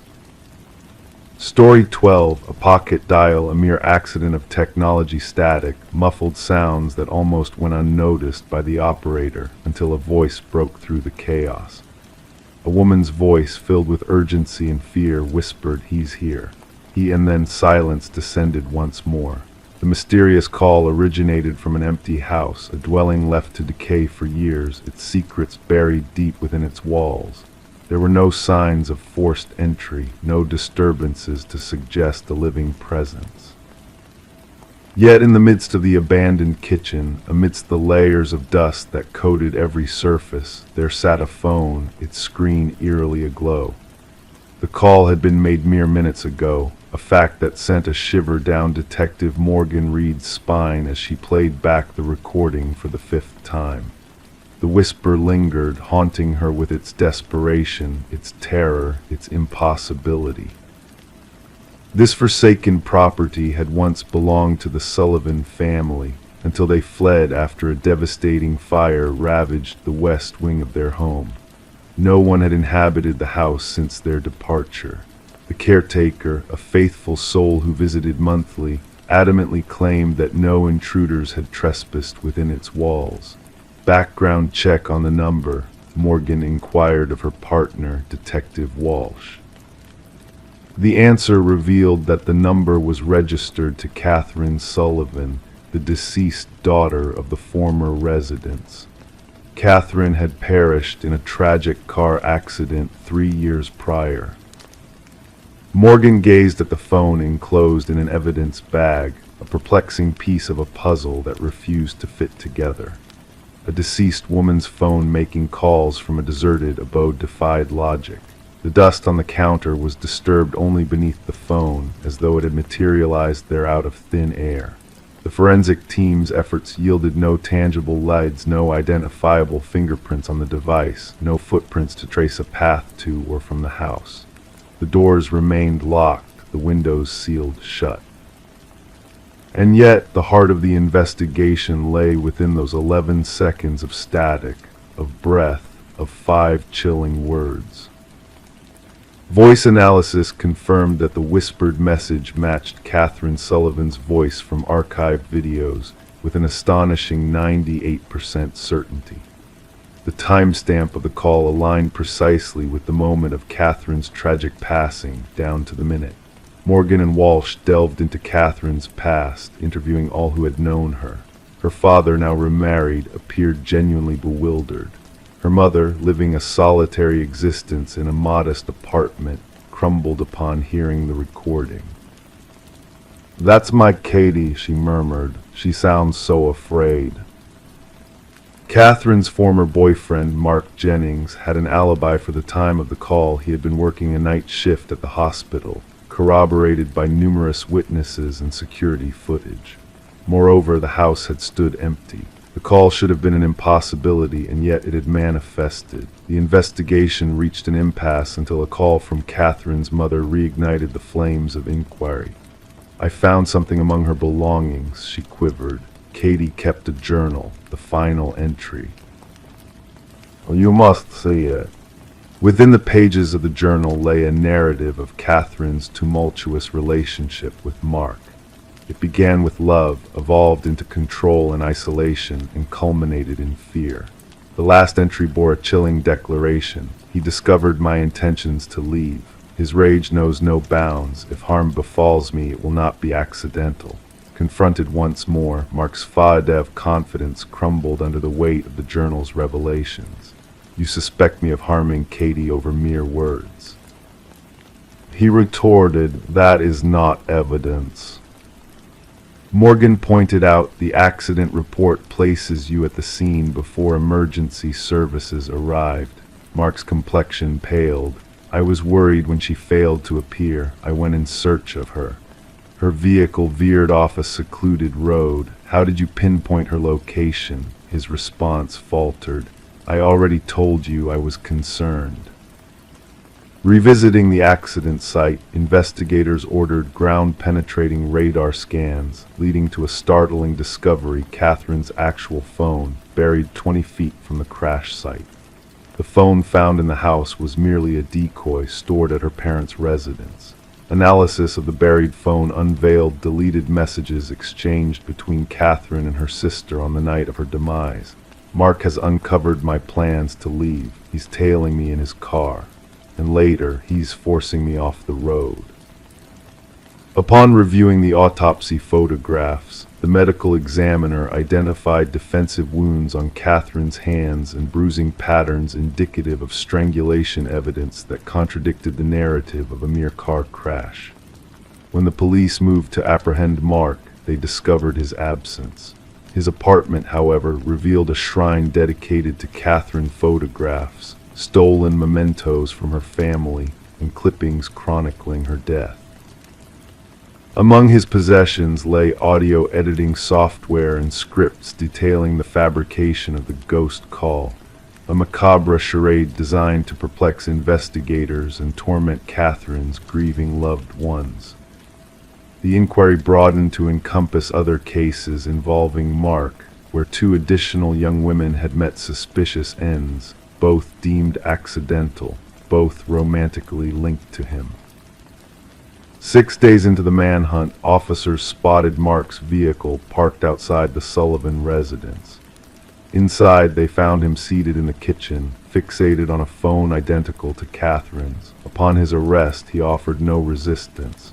She refused to remain silent, he confessed to Morgan during interrogation. Even after I silenced her, her voice persisted, accusing me. I needed the world to believe she lingered, a phantom beyond reach. A ghost cannot testify against me. The jury swiftly rendered a verdict of guilty on charges of first-degree murder. As the sentence reverberated through the courtroom, Catherine's mother clutched her daughter's journal to her heart. Justice had prevailed not through spectral intervention, but through the unwavering voice that Catherine had left behind in her written words, her fears etched in ink, her final plea for safety. The phone from the forsaken house now rests in the evidence vault. On occasion, officers swear they hear its phantom ring, though its battery was extracted long ago. Catherine's tale endures not as a ghost story, but as a testament to the resilience of victims who find ways to speak out even when their voices have been extinguished. Story 13, renovations always uncover the unexpected. Old newspapers, forgotten trinkets, and faded photographs emerge from the shadows of time. But for Sarah and Michael, a simple floorboard lift revealed more than they could have imagined. Nestled beneath the worn wood lay a neatly folded letter, its paper fragile and its ink a ghostly whisper of words.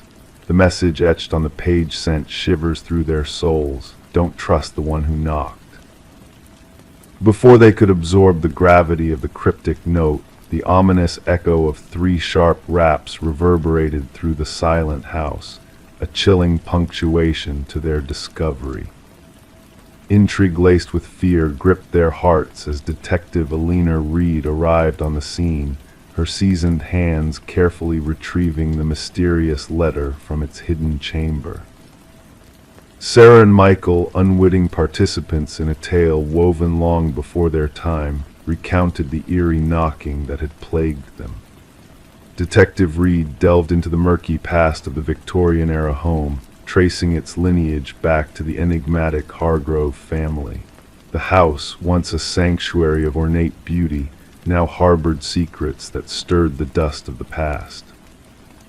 The investigation unfolded like a macabre dance of shadows and whispers, revealing a haunting tale of debts unpaid and sins buried. Franklin and Margaret Hargrove's lives intersected with that of a mysterious figure known as the Collector Victor Mercer, a spectral presence from the depths of memory. As the layers of time peeled back, the truth emerged from the shadows. Franklin's descent into paranoia, Margaret's silent terror, and Victor Mercer's fateful visit that sealed their destinies in blood and betrayal. The house bore witness to a tragedy long forgotten, its walls echoing with the ghostly reverberations of a past that refused to rest. Through diaries and forensic evidence, the pieces of the puzzle fell into place, painting a portrait of desperation and despair. The skeletal remains unearthed beneath the foundation spoke volumes of a crime buried in the darkness of fear and regret. Justice, a cold and silent specter, finally cast its gaze upon the long-forgotten crime, laying bare the truth that had festered in the shadows for 2 decades. Sarah and Michael, mere bystanders in a tale of woe, chose to sever ties with the haunted home, leaving it to the whispers of the wind and the echoes of the past. The house, now a silent sentinel of secrets, stood empty, its walls holding memories too heavy to bear. Local whispers spoke of ghostly echoes that haunted the halls in the dead of night, 3 distinct knocks that pierced the veil between the living and the dead. And as Detective Reed closed the case, she knew that some mysteries were destined to remain unsolved, their truths buried deep within the hearts of those who carried the weight of the past. The letter, a chilling relic of a bygone era, stood as a stark reminder: don't trust the one who knocked. In the stillness of the night, as shadows danced and whispers lingered, the house stood as a silent testament to the price paid for secrets kept and sins concealed. And in the darkness, where truth and lies intertwined, the echoes of the past whispered a chilling refrain: some mysteries are best left undisturbed. Story 14. In the quiet of the night, a faint flicker danced across the baby monitor's screen, like a fleeting shadow passing by. At first, the mother brushed it off as a glitch, a mere hiccup in the device's feed. But then, as if the night itself held its breath, the audio crackled with static, and a voice, soft and eerie, whispered, "SHHH, go back to sleep." A chill raced down the mother's spine, her heart quickening its pace in her chest. With trembling hands, she hurried to her son's room, the air heavy with a sense of foreboding. But as she reached the crib, her worst fears materialized before her eyes. The tiny form of her precious infant, Samuel, was nowhere to be found. Panic seized her, tightening its grip as she scanned the room frantically. The window stood closed, the door securely locked. The only anomaly in the room was a stuffed rabbit lying on the floor, its glassy black eyes seeming to hold a secret. In a frenzy of terror and disbelief, the mother's anguished cries pierced the silence of the night, echoing through the walls and reaching the ears of concerned neighbors. Help arrived, but all they found was a shattered mother, clutching the haunting rabbit, her world shattered by the inexplicable disappearance of her child. As the investigation unfolded, a shroud of mystery enveloped the case. How could someone enter a locked home, vanish with an infant, and leave no trace behind except for a chilling whisper and a misplaced toy? Suspicions turned to the mother, Rebecca, her past struggles with postpartum depression casting a shadow of doubt upon her. Yet, as the pieces of the puzzle began to emerge, a new narrative took shape. Forensic experts uncovered tiny fibers on the nursery windowsill, fibers that whispered of a clandestine entry from outside, a clue that led to a shadowy figure captured by neighboring security cameras, a figure skilled in the art of stealth and climbing. But as the focus shifted towards this mysterious intruder, a new revelation emerged. Daniel, the absent husband, returned under a cloud of suspicion, his hands bearing telltale signs of a hobby involving heights and danger.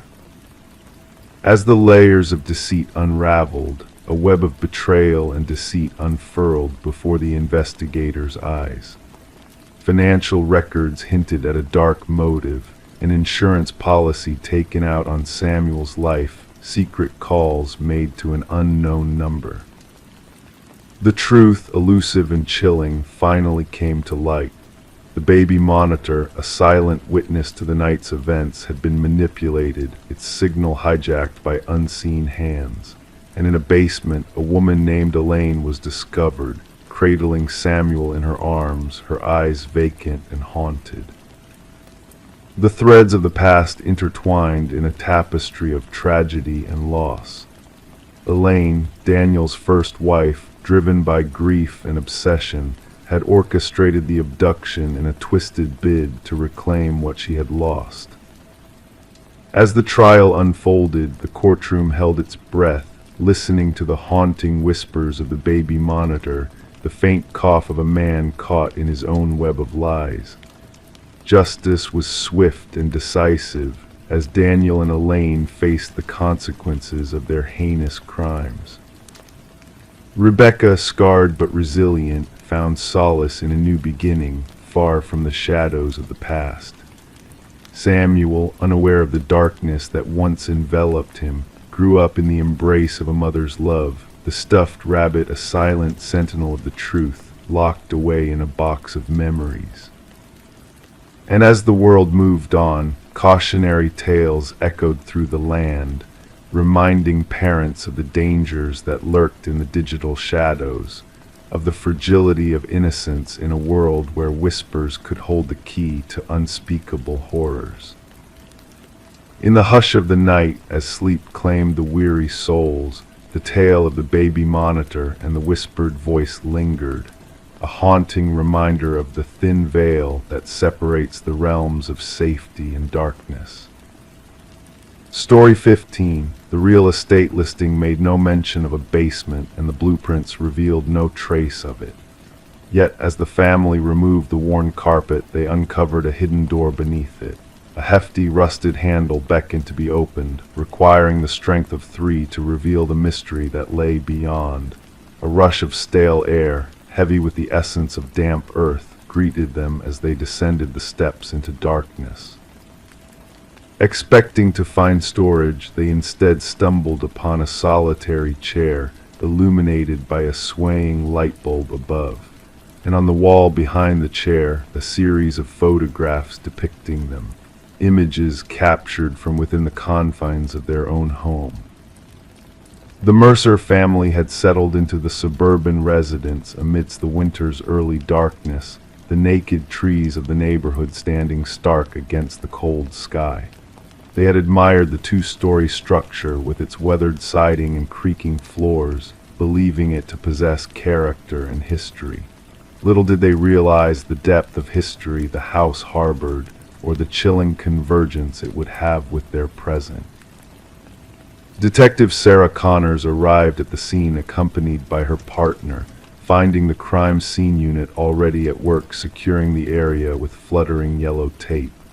Mrs. Mercer's voice had trembled over the phone as she recounted the unsettling discovery beneath their living room floor. "We must document everything before anyone else sets foot down there," Connors directed, pulling on latex gloves with practiced ease.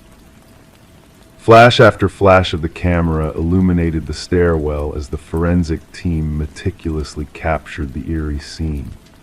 The wooden steps groaned under their weight as they descended into the compact basement, akin to a standard bedroom, its concrete walls painted a somber gray.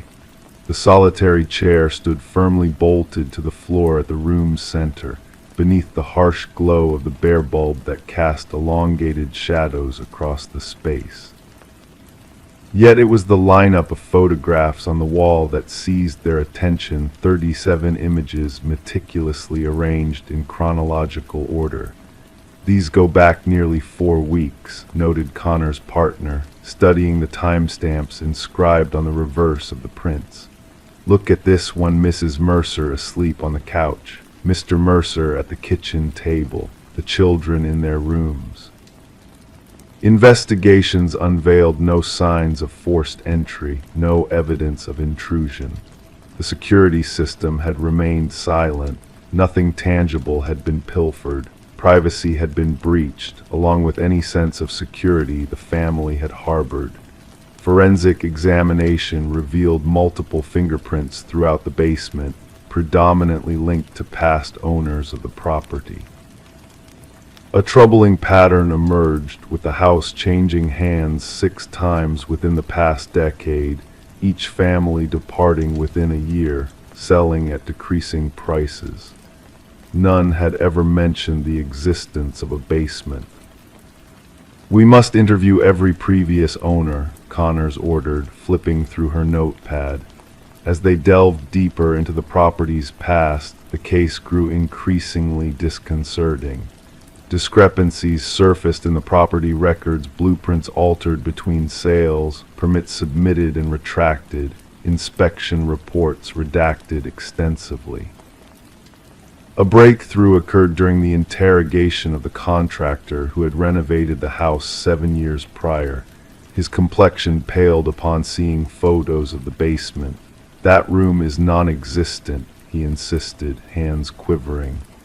"I gutted that place down to the foundation. There was no basement, no door, nothing beneath the living room but earth and concrete."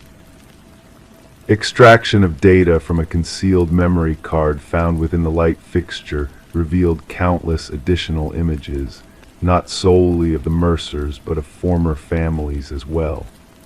Children slumbering, parents in disagreement, intimate moments, mundane routines, all surreptitiously captured by an unauthorized presence. The investigation took a darker twist upon the retrieval of audio files from a weatherproof box concealed in the basement's corner.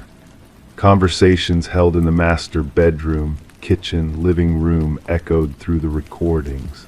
Despite the advanced sound quality suggesting hidden microphones throughout the house, none were unearthed during the initial search. "We must dismantle every wall," Connors decreed, her tone laced with urgency. "Inspect the air vents, light fixtures, electrical outlets. The perpetrator has been surveilling these families for years."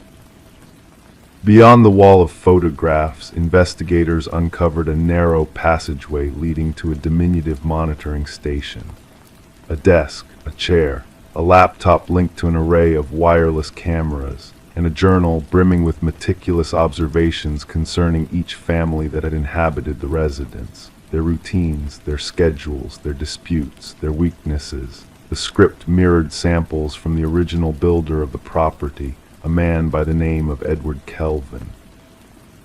Official records indicated his demise during the house's construction, a detail that raised suspicion as the inquiry unfolded. No official records of his passing existed. No funeral arrangements were documented. Edward Kelvin had seemingly vanished from public archives. The final pages of the journal spiraled into disarray. Phrases like "they never glanced downward" and "they never perceived me" recurred incessantly. The concluding entry featured a singular sentence: "The next family arrives tomorrow." Analysis of fingerprints confirmed what the detectives had begun to postulate: Edward Kelvin had never vacated the house he had erected. He had merely retreated into its concealed recesses, fabricating a labyrinth of vantage points from which to observe the families who mistakenly believed themselves to be solitary occupants. The pursuit of Kelvin endured 3 days before he was discovered ensconced within a crawlspace amidst the second-floor bedrooms. His physique gaunt and sinewy, attuned to navigating the narrow passages he had crafted within the walls. His eyes blinked in the glare of the flashlight beams, unaccustomed to direct illumination. During interrogation, Kelvin spoke of the families as though they were players in his private drama.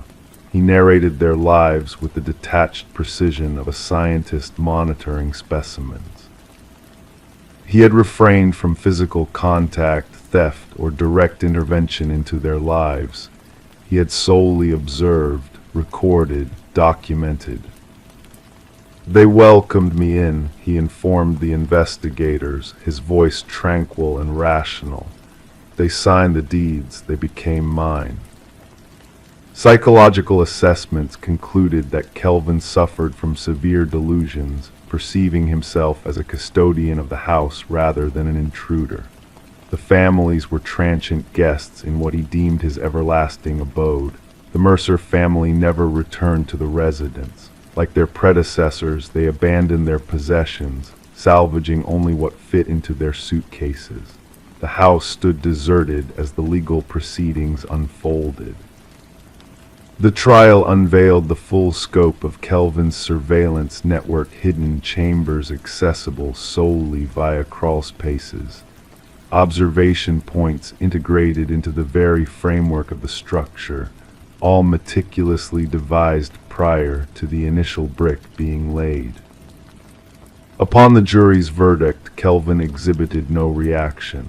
He had already withdrawn into the recesses of his mind, where he continued to navigate unseen through the passages of the house that existed now only in recollection.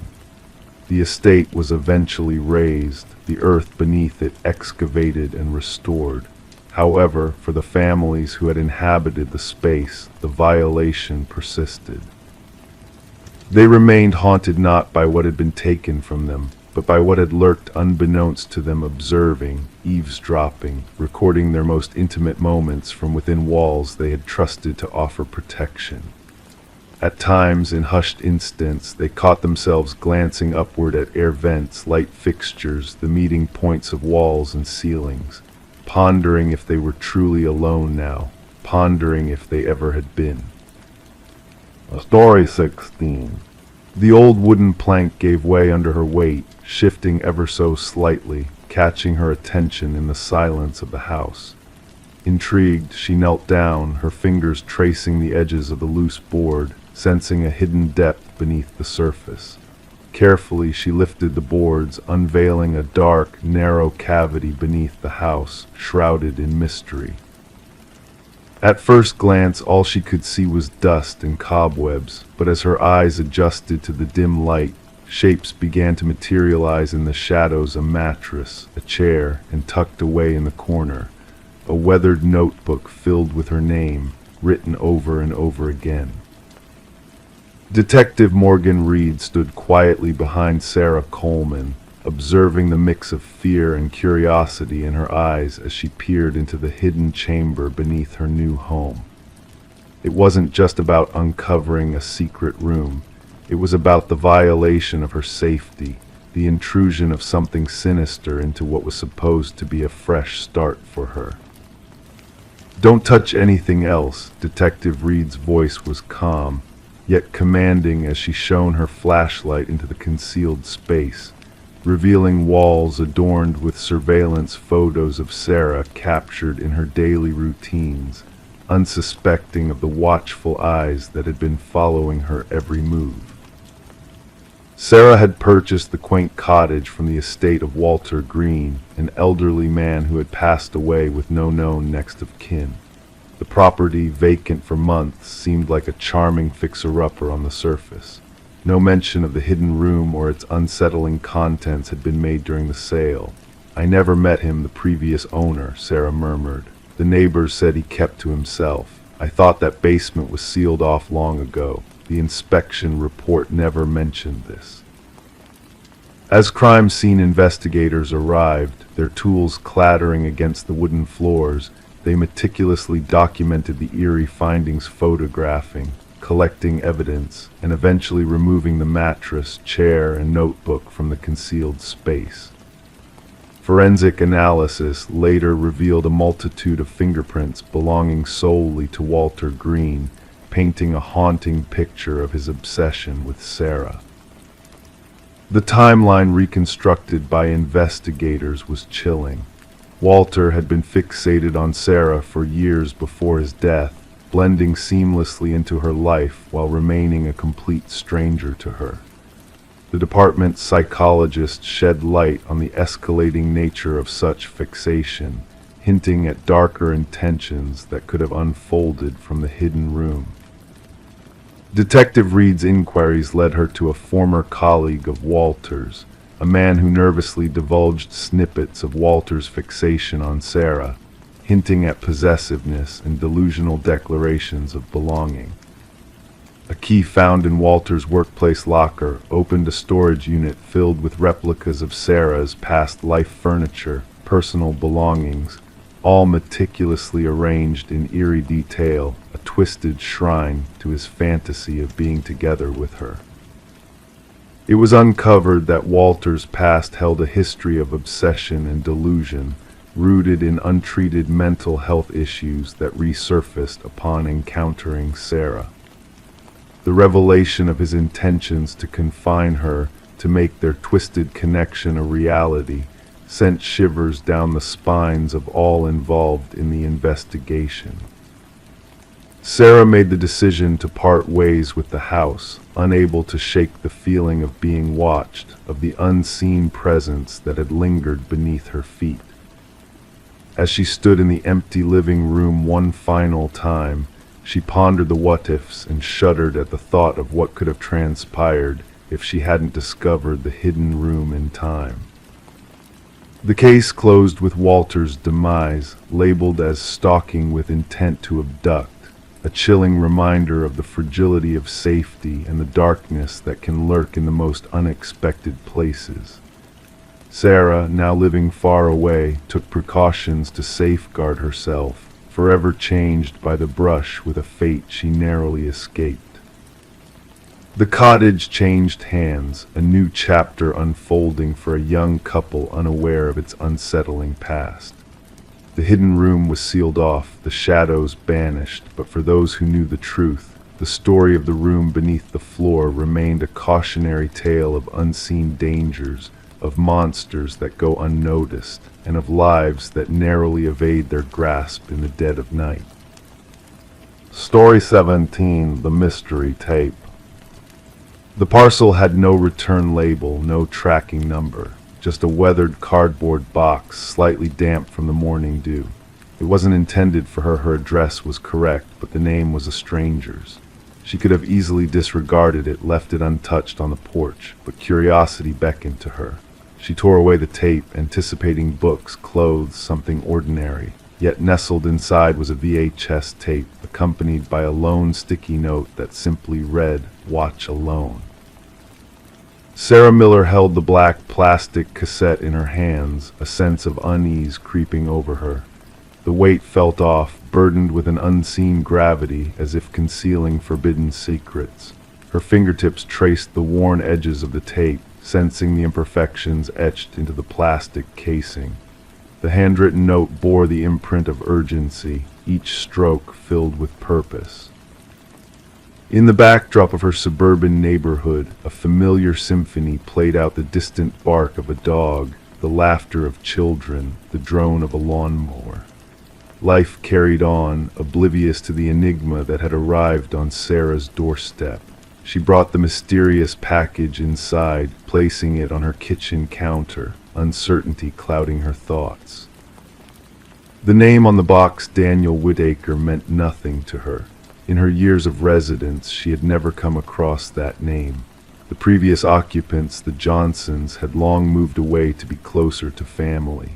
Curiosity warred with apprehension as she eyed her VCR, a relic of the past that held sentimental value. Something about the tape called to her, a puzzle shrouded in worn black plastic. Against her instincts, Sarah inserted the tape into the machine. Static danced on the screen initially, gradually sharpening into focus. A dimly lit room came into view, illuminated by a solitary lamp. The camera angle was skewed as if hastily positioned. A man sat in a chair, his features veiled by shadows. "My name is Daniel Whitaker," the man's voice resonated, quiet yet resolute. "If you're watching this, someone has found you, which means they will find me as well." Leaning in, he revealed a countenance marked by sleepless nights and unyielding vigilance, tired eyes, rugged stubble, disheveled hair. "I am innocent," Daniel continued, his voice tinged with desperation. "I need you to believe that. They planted evidence against me, implicating me in a crime I did not commit." The camera trembled as he adjusted it, unveiling the stark surroundings, a barren room, devoid of comfort, a temporary refuge for a man on the run. "They framed me. The police report will spin lies about our supposed connection, a fabricated argument, witnesses to a fight that never happened. I never crossed paths with Catherine Walsh until I saw her lifeless on the news." His voice cracked with emotion.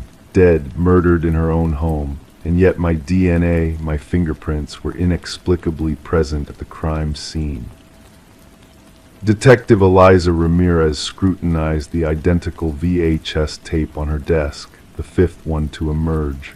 5 tapes, 5 disparate recipients, all bearing the same plea from Daniel Whitaker, a man accused of the murder of Catherine Walsh, a man who had vanished without a trace on the day of her demise. Initially, the Walsh case seemed straightforward. A young woman, a professional, strangled in her own bedroom. No signs of forced entry, indications of a struggle. Concrete DNA evidence pointing to Whitaker, his fingerprints already on file from a minor infraction years earlier.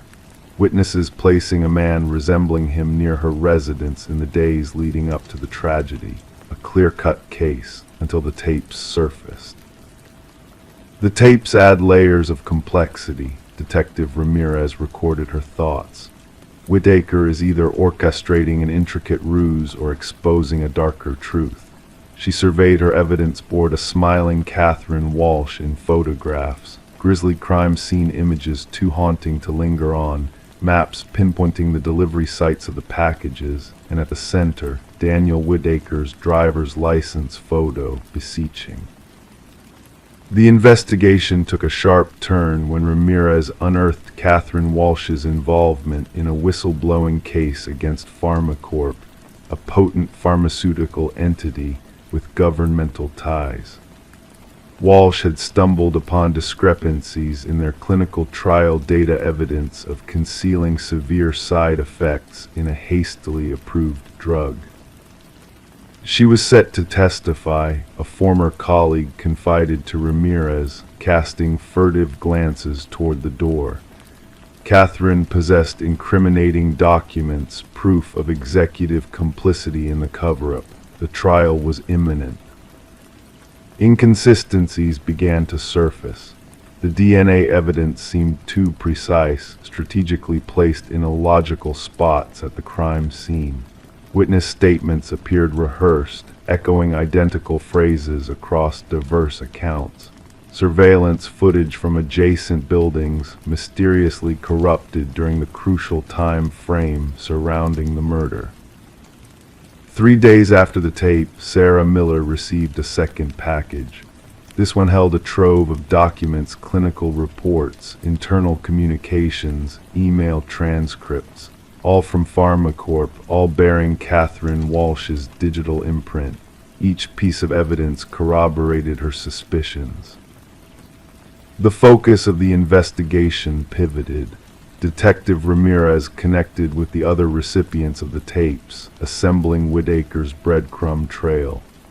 Formerly an IT security specialist for a contractor serving PharmaCorp, he had never encountered Catherine but had chanced upon her name, flagged in a suspicious security protocol he wasn't meant to access. They were monitoring her, Whitaker disclosed in a subsequent tape that came to light.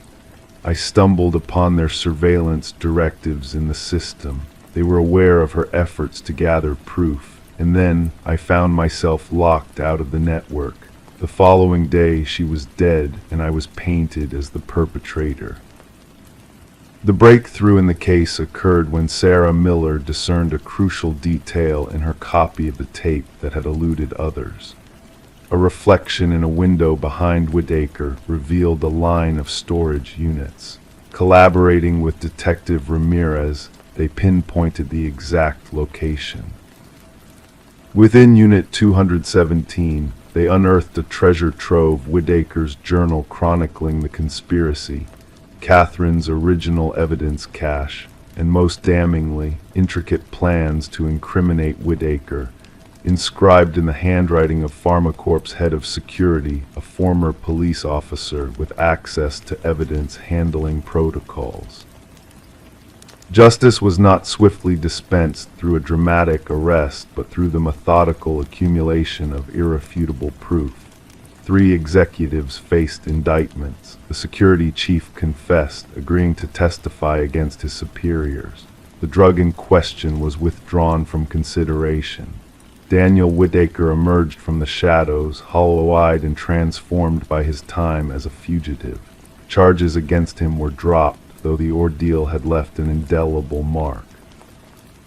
A chance encounter brought Sarah Miller and Daniel Whitaker together, standing on her porch where the enigmatic package had first arrived. "Why me?" she inquired. "Why send it to my address?" His gaze, weary yet resolute, met hers. "The algorithm chose you. I needed individuals with no ties to me or Catherine, individuals they wouldn't be monitoring.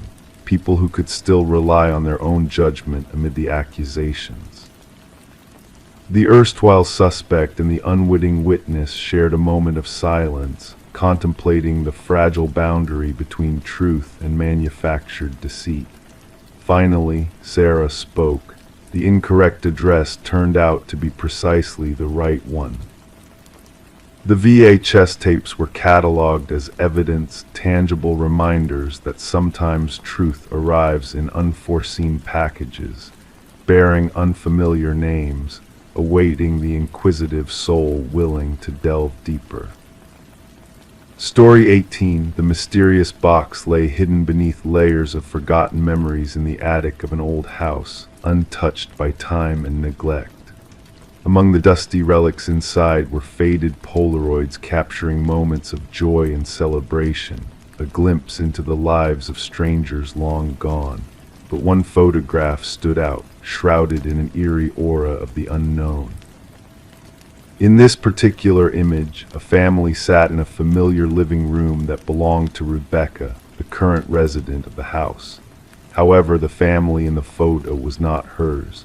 As Rebecca's gaze lingered on the photo, a sense of unease crept over her, sending shivers down her spine.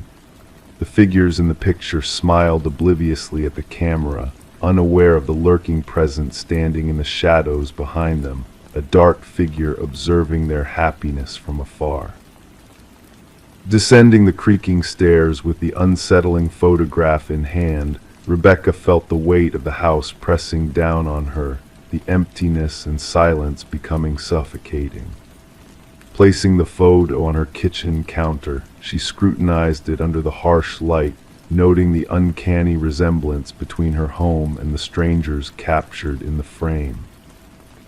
Detective Morgan, a seasoned investigator with a weathered exterior and sharp eyes, took an interest in the photograph, delving into the history of the house and its previous inhabitants. Through meticulous research and interviews, a chilling pattern emerged. A series of families had resided in the house before disappearing without a trace, always after precisely 1 year. The trail led back to a mysterious architect named Samuel Whitfield, who had built the house before vanishing himself.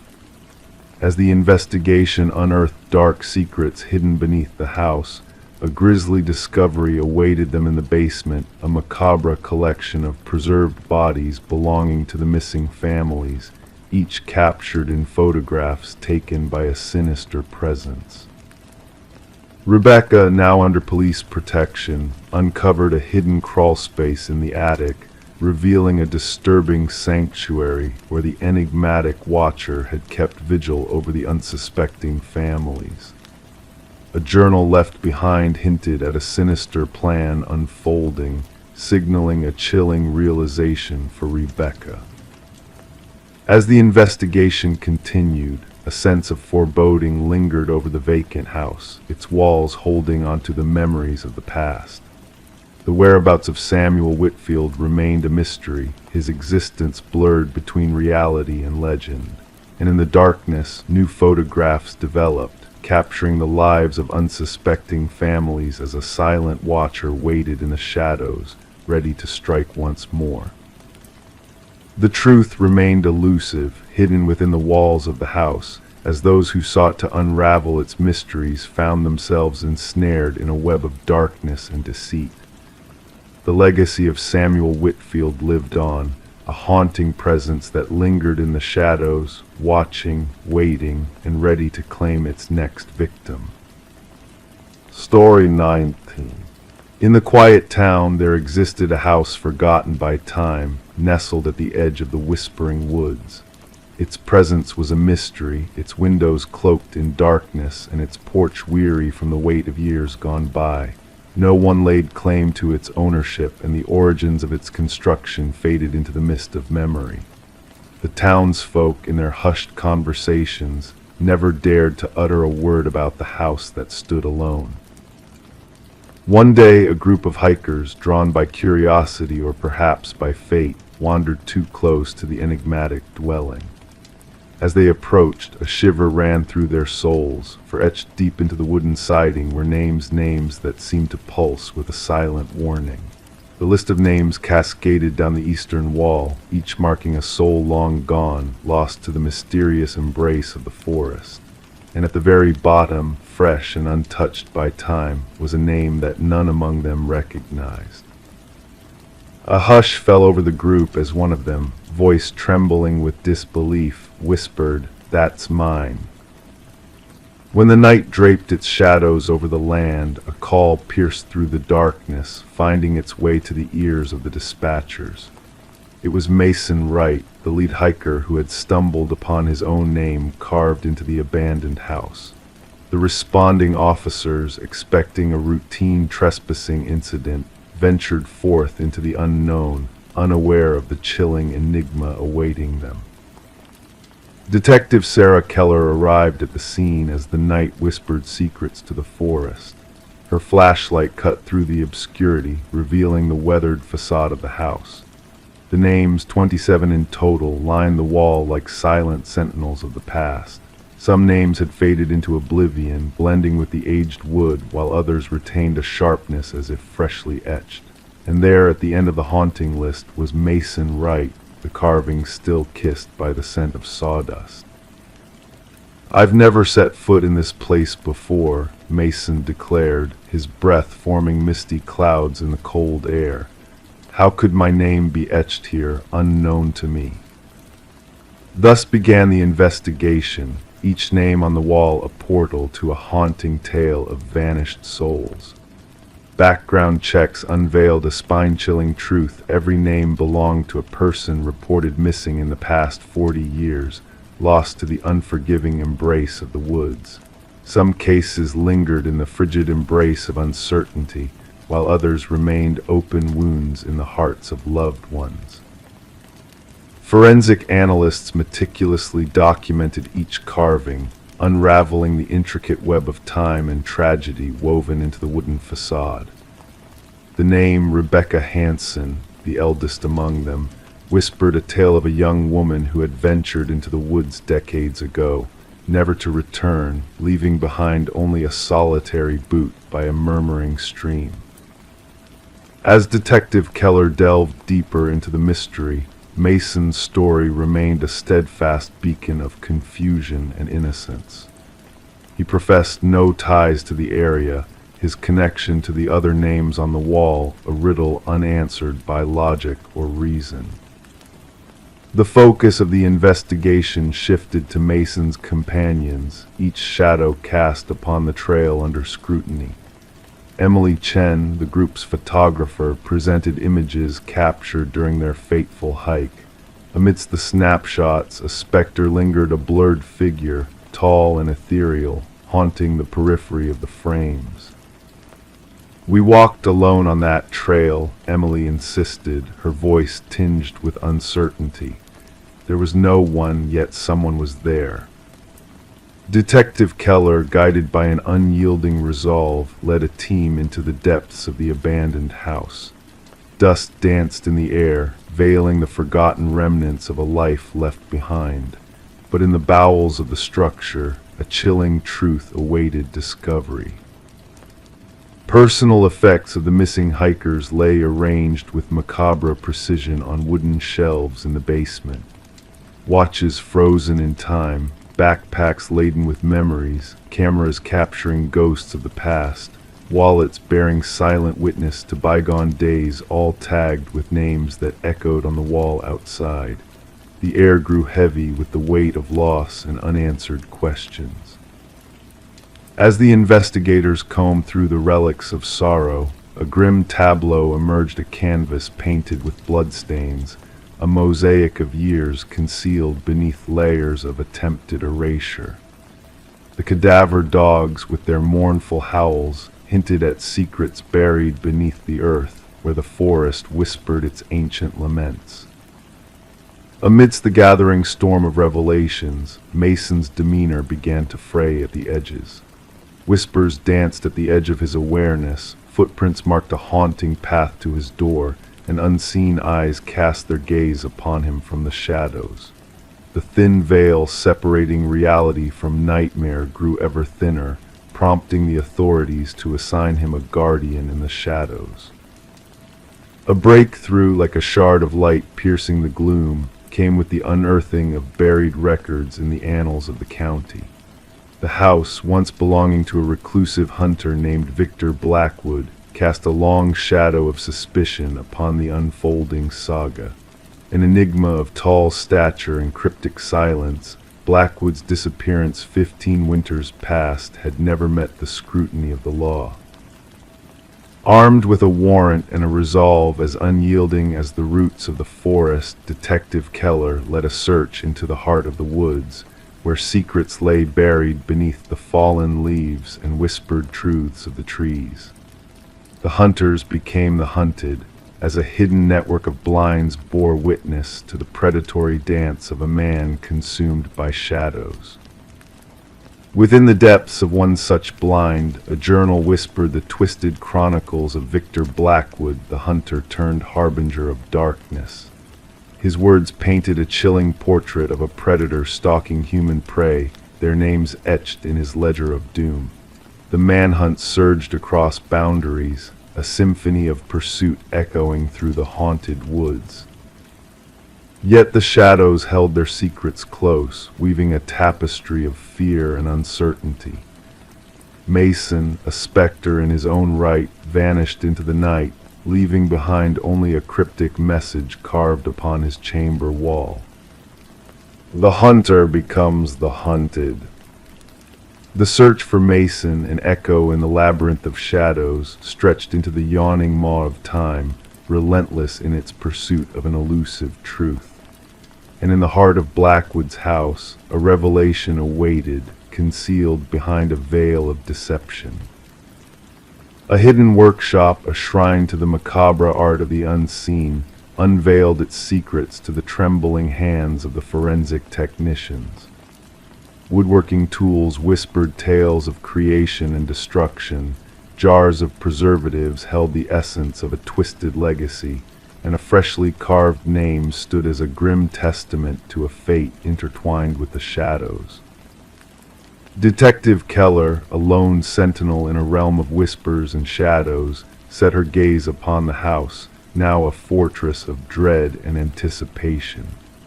Surveillance cameras blinked in silent vigil, motion sensors poised to catch a glimpse of the unseen. And on a night shrouded in uncertainty, the trap was sprung. A figure tall and spectral emerged from the heart of the forest, a wraith in the night. Unseen hands guided its ethereal dance, drawing it inexorably towards the house of shadows. As the tactical teams closed in, the cameras blinked in defiance of the truth, capturing a fleeting glimpse of the figure before it vanished into the waiting arms of the night. The house, a bastion of sorrow and whispers, stood silent in its vigil, the names on its wall a testament to the darkness that lurked within. Mason and the forensic technician, lost to the embrace of the shadows, became legends in the annals of the Unsolved.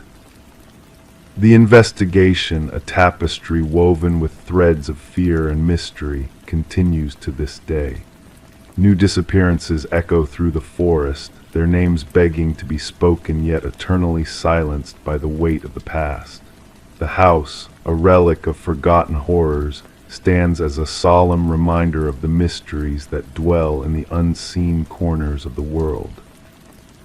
And so the names on the wall, a litany of the lost, remain unspoken, their whispers carried on the wind that rustles through the haunted woods, where secrets lie buried and the shadows dance in eternal silence.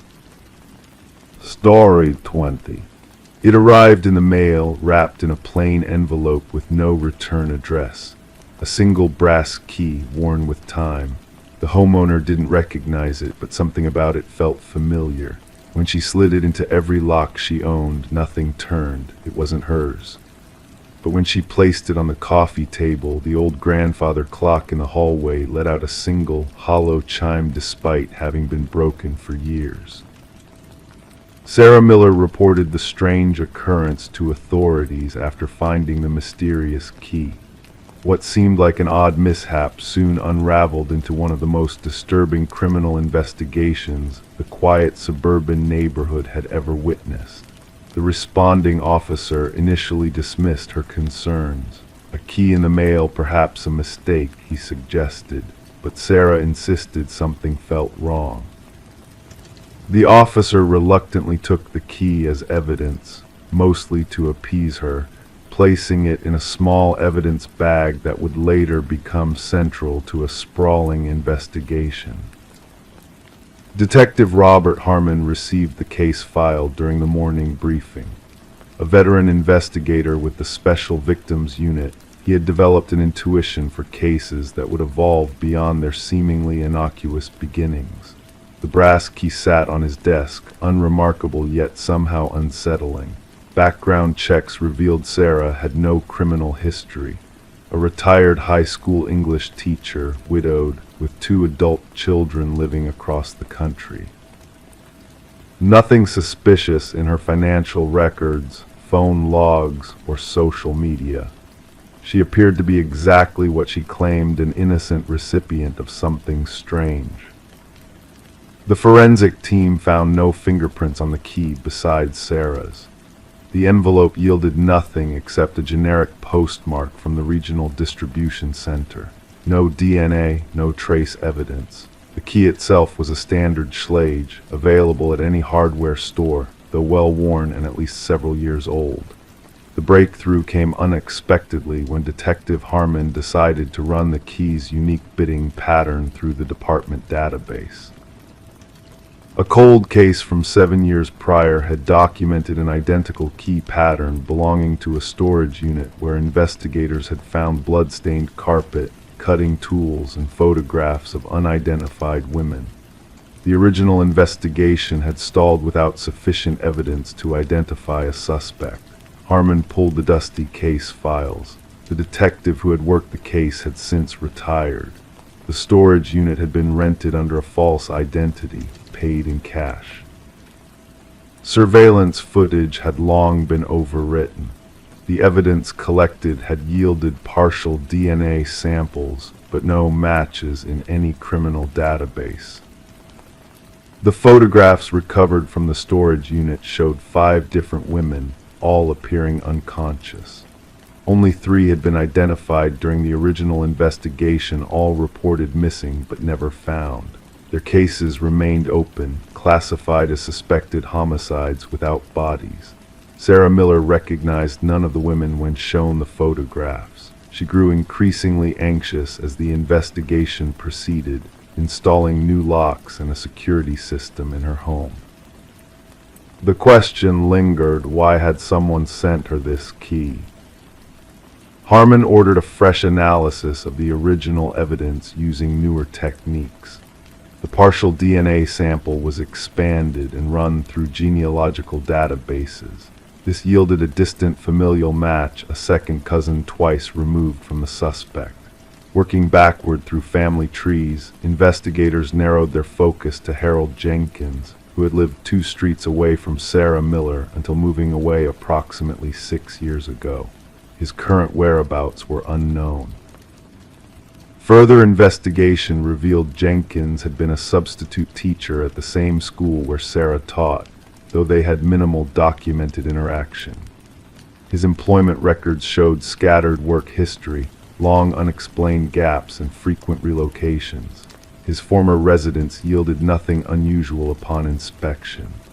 Neighbors described him as quiet, unremarkable, someone who kept to himself, the common refrain that often follows revelations about predators hiding in plain sight. The big question remained unanswered. Why send the key now? Why to Sarah Miller? Harmon theorized it might be a trophy, a warning, or perhaps a macabre invitation. The search for Jenkins intensified. His driver's license hadn't been renewed, no credit card activity, no tax returns. The digital breadcrumbs people typically leave behind were conspicuously absent, suggesting an intentional effort to remain untraceable. The true horror of the case emerged when authorities investigated a small cabin registered to Jenkins' deceased mother. Beneath the weathered wooden floorboards, investigators discovered a concealed room accessible only through a trapdoor. Inside, meticulously organized shelves held dozens of identical brass keys, each with a name and date engraved on a small attached tag. 5 keys corresponded to the women from the photographs. The remaining keys, 27 in total, presented a horrifying implication of additional victims previously unknown to authorities. Buried behind the cabin, forensic teams recovered human remains. The excavation continued for weeks as investigators unearthed multiple bodies in varying states of decomposition. Sarah received round-the-clock protection as the manhunt for Jenkins expanded nationwide. Behavioral analysts suggested the key represented a twisted invitation, Jenkins selecting Sarah as someone to appreciate his work.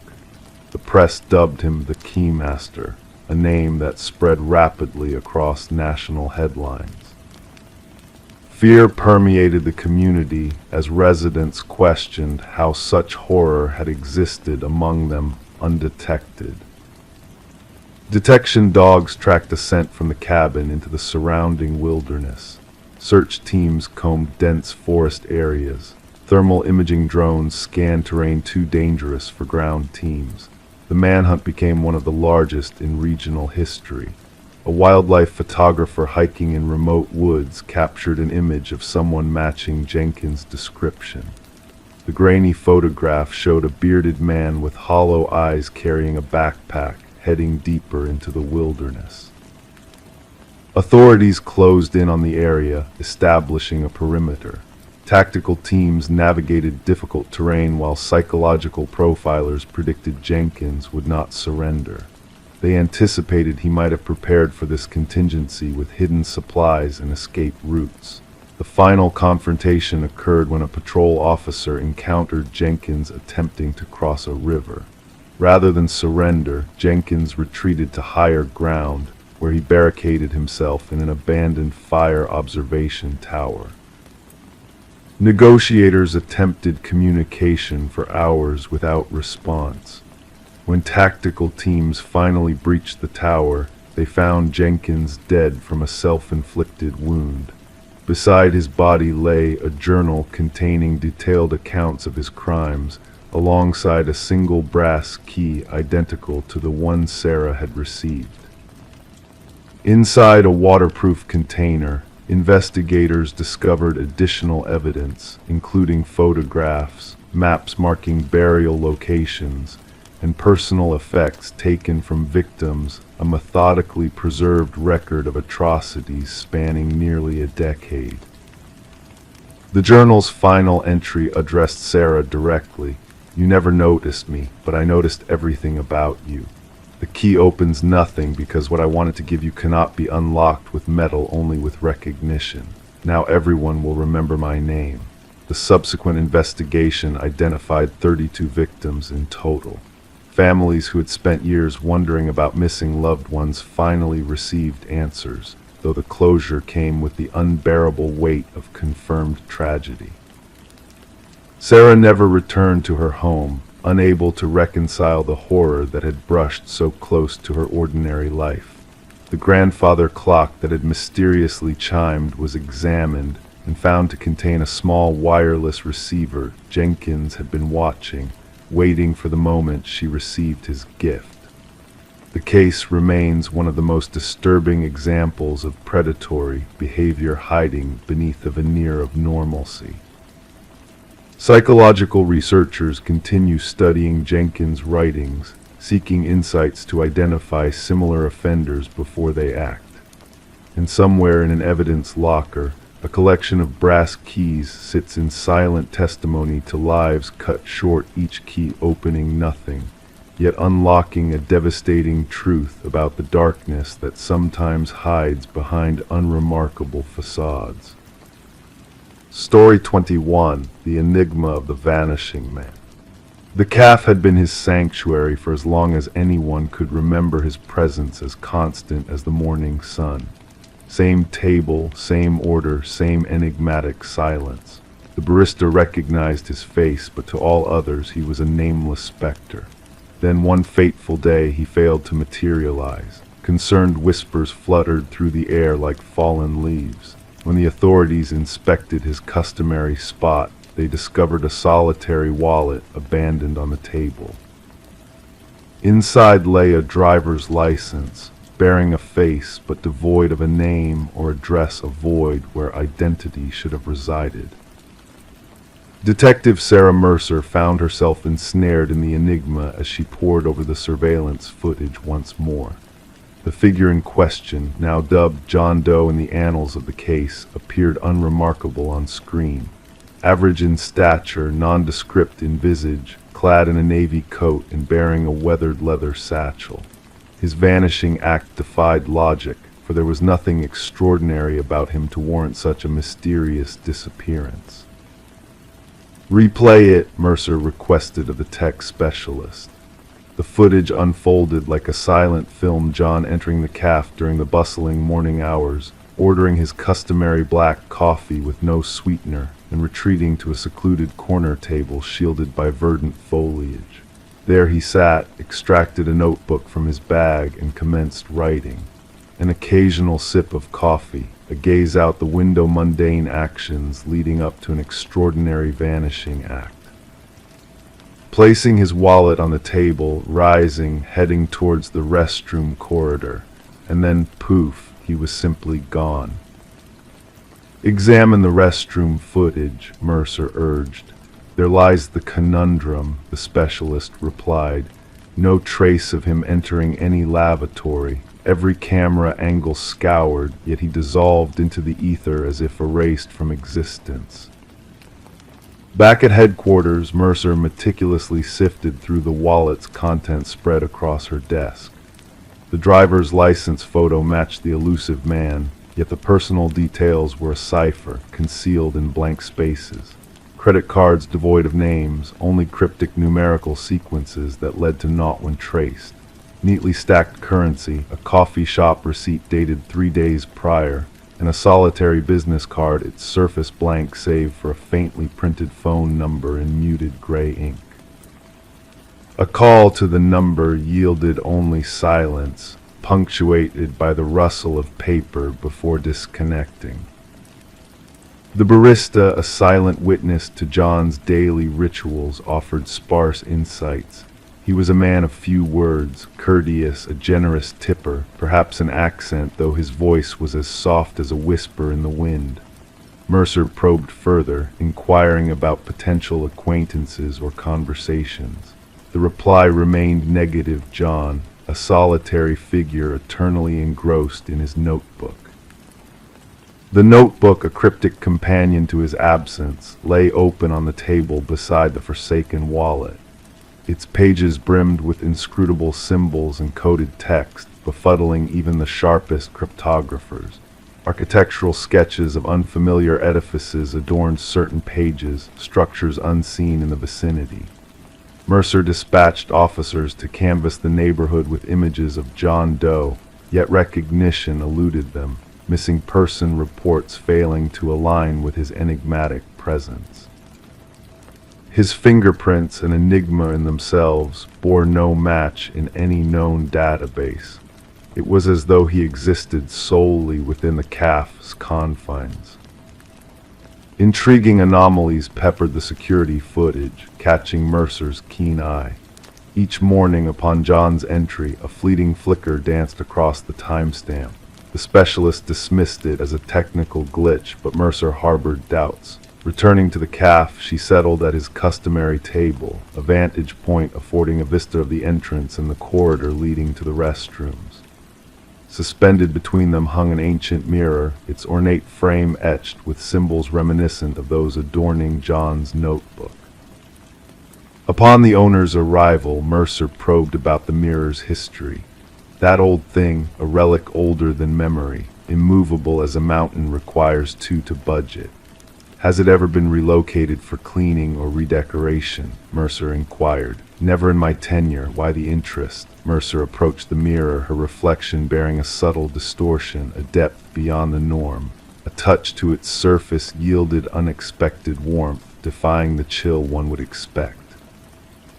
Forensics unearthed a concealed compartment behind the mirror, within which lay a trove of identical wallets, each housing a featureless driver's license mirroring John's visage.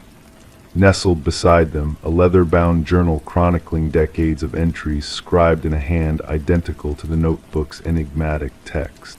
The final entry bore a foreboding message. The experiment must cease. They draw near. The aperture closes. John Doe's fingerprints peppered the hidden cache, carbon dating hinting at the wallet's antiquity, their photos frozen in perpetual youth. The journal spoke of experiments in temporal manipulation and identity transference, alluding to the notions of crossing back and window points. A pivotal passage resonated with Mercer. The calf serves as a nexus, a juncture of realities. The mirror serves as the gateway. When alignment transpires, transit becomes feasible. As the probe delved deeper, eerie occurrences unfurled around the calf. Patrons reported anomalous reflections in the window glass, whisperings of John Doe's spectral presence at his customary table, an apparition contradicting the vacant surveillance recordings. A breakthrough emerged when an elderly woman, Margaret Keller, a former physicist entangled in clandestine experiments, reached out to the authorities. She identified John Doe as Daniel Weston, a gifted theoretical physicist presumed lost in a laboratory mishap involving quantum mirrors interfaces bridging parallel realms. Keller furnished documents detailing Weston's enigmatic disappearance, aligning with the earliest journal entries found behind the mirror. Weston's theories posited a multiverse where our reality coexisted with myriad others, certain locales acting as porous junctures, portals for potential crossings. Armed with this revelation, Mercer revisited the calf's history, unearthing its genesis atop the remnants of Weston's vanished laboratory. The investigation cascaded to its zenith when Mercer, alone in the wee hours, unearthed a revelation in the surveillance footage. Reflected in the shattered mirror, two iterations of John Doe Daniel Weston intersected, one watching the other in a surreal tableau. Hastening to the calf, Mercer stumbled upon the fractured mirror, cradling a final missive scribed in that familiar hand. The experiment concludes. The aperture seals. Do not pursue. The conundrum of the phantom man lingered, an enigma unsolved. The calf shuttered its doors, the edifice succumbing to the march of time. Weston's mortal shell eluded discovery, his tomes vanishing from evidence custody under veils of secrecy. Mercer, a spectral presence in her own right, found solace in frantic notations mirroring Weston's own. A shard of the antique mirror adorned her wall, its surface rippling in unseen currents, a testament to a mystery veiled in the mists of the unknown. Story 22. The new residents brushed off the peeling wallpaper as a minor inconvenience, a simple task to refresh their new abode. But as they carefully removed each layer, a hidden narrative began to unravel. In faded ink, repeatedly scrawled across the walls, was a name. A single name that dominated every inch, written in a frenzied, uneven hand. It wasn't a name from the house's past inhabitants. It didn't appear in any official documents. Yet a quick search online unearthed a chilling connection, a missing persons case from long ago. And to their astonishment, the woman in the old photograph bore an uncanny resemblance to the previous owner who had sold them the property. Michael and Sarah Klein had never planned to dive into renovations of the Victorian-era dwelling right away. The allure of the charming old house, with its intricate woodwork and lofty ceilings whispering tales of yesteryears, had drawn them in. The price tag was surprisingly affordable, and the previous owner, a reserved, sophisticated lady with silver-streaked dark locks, had seemed eager to part with the house, citing a move across the country. It all began with a faint water stain in the master bedroom. Sarah noticed a yellowing patch marring the floral wallpaper. With a gentle touch, Michael tested the area, causing the paper to peel, unveiling another layer beneath. Intrigued, they gingerly continued peeling back the damaged section. The first layer revealed outdated paisley prints from the 1970s. Below that, striped wallpaper from an earlier era. But it was the third layer down that held a startling discovery. Writing. Dark ink on faded beige paper. Not random scrawls, but a name, Alina Winters, repeated endlessly, the handwriting growing increasingly frantic and erratic. "Who is Alina Winters?" Sarah murmured, her fingers trailing over the manic script. The revelation unsettled them both. That evening, Michael sat at the kitchen island, laptop aglow, delving into property records. The house had changed hands multiple times through the years, yet no mention of Alina Winters surfaced in any documentation. The woman who had sold them the house was identified as Margaret Cavendish. Sarah joined him, clutching a mug of coffee. Try searching just the name. Their online quest yielded scarce results until they stumbled upon an archived newspaper article, digitally preserved from microfiche. Alina Winters, 27 years old, reported missing during the winter season. The grayscale image depicted a young woman with dark hair and distinctive eyes strikingly similar to Margaret Cavendish, the house's previous owner. "This article dates back 30 years, Michael murmured, barely audible above the hum of the refrigerator. Margaret would be the right age now, but Sarah swallowed hard. The missing woman's case was never solved, no body found, no suspects named. Their initial curiosity morphed into an all-consuming fascination. Sarah reached out to past homeowners, combing through county archives. Renovations took a back seat as they dedicated evenings to their impromptu investigation. They discovered that Margaret Cavendish had owned the house for a mere 7 months before selling it to them, a detail that seemed odd given the rigorous paperwork and inspections they had undergone. The retired detective assigned to the cold case had long left the force. Contacting him, Michael learned of the investigation's details. Alina Winters was reported missing by her roommate, no signs of a struggle at her place. Her abandoned car was found near the highway. The case went cold quickly, no witnesses, no evidence of foul play, just vanished.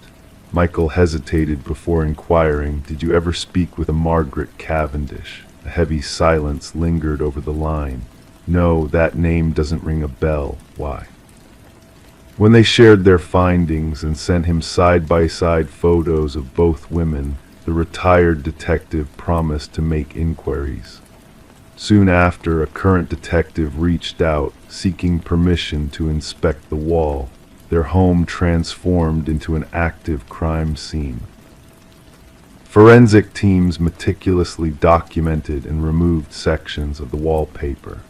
Analysis revealed the ink dated back around 30 years.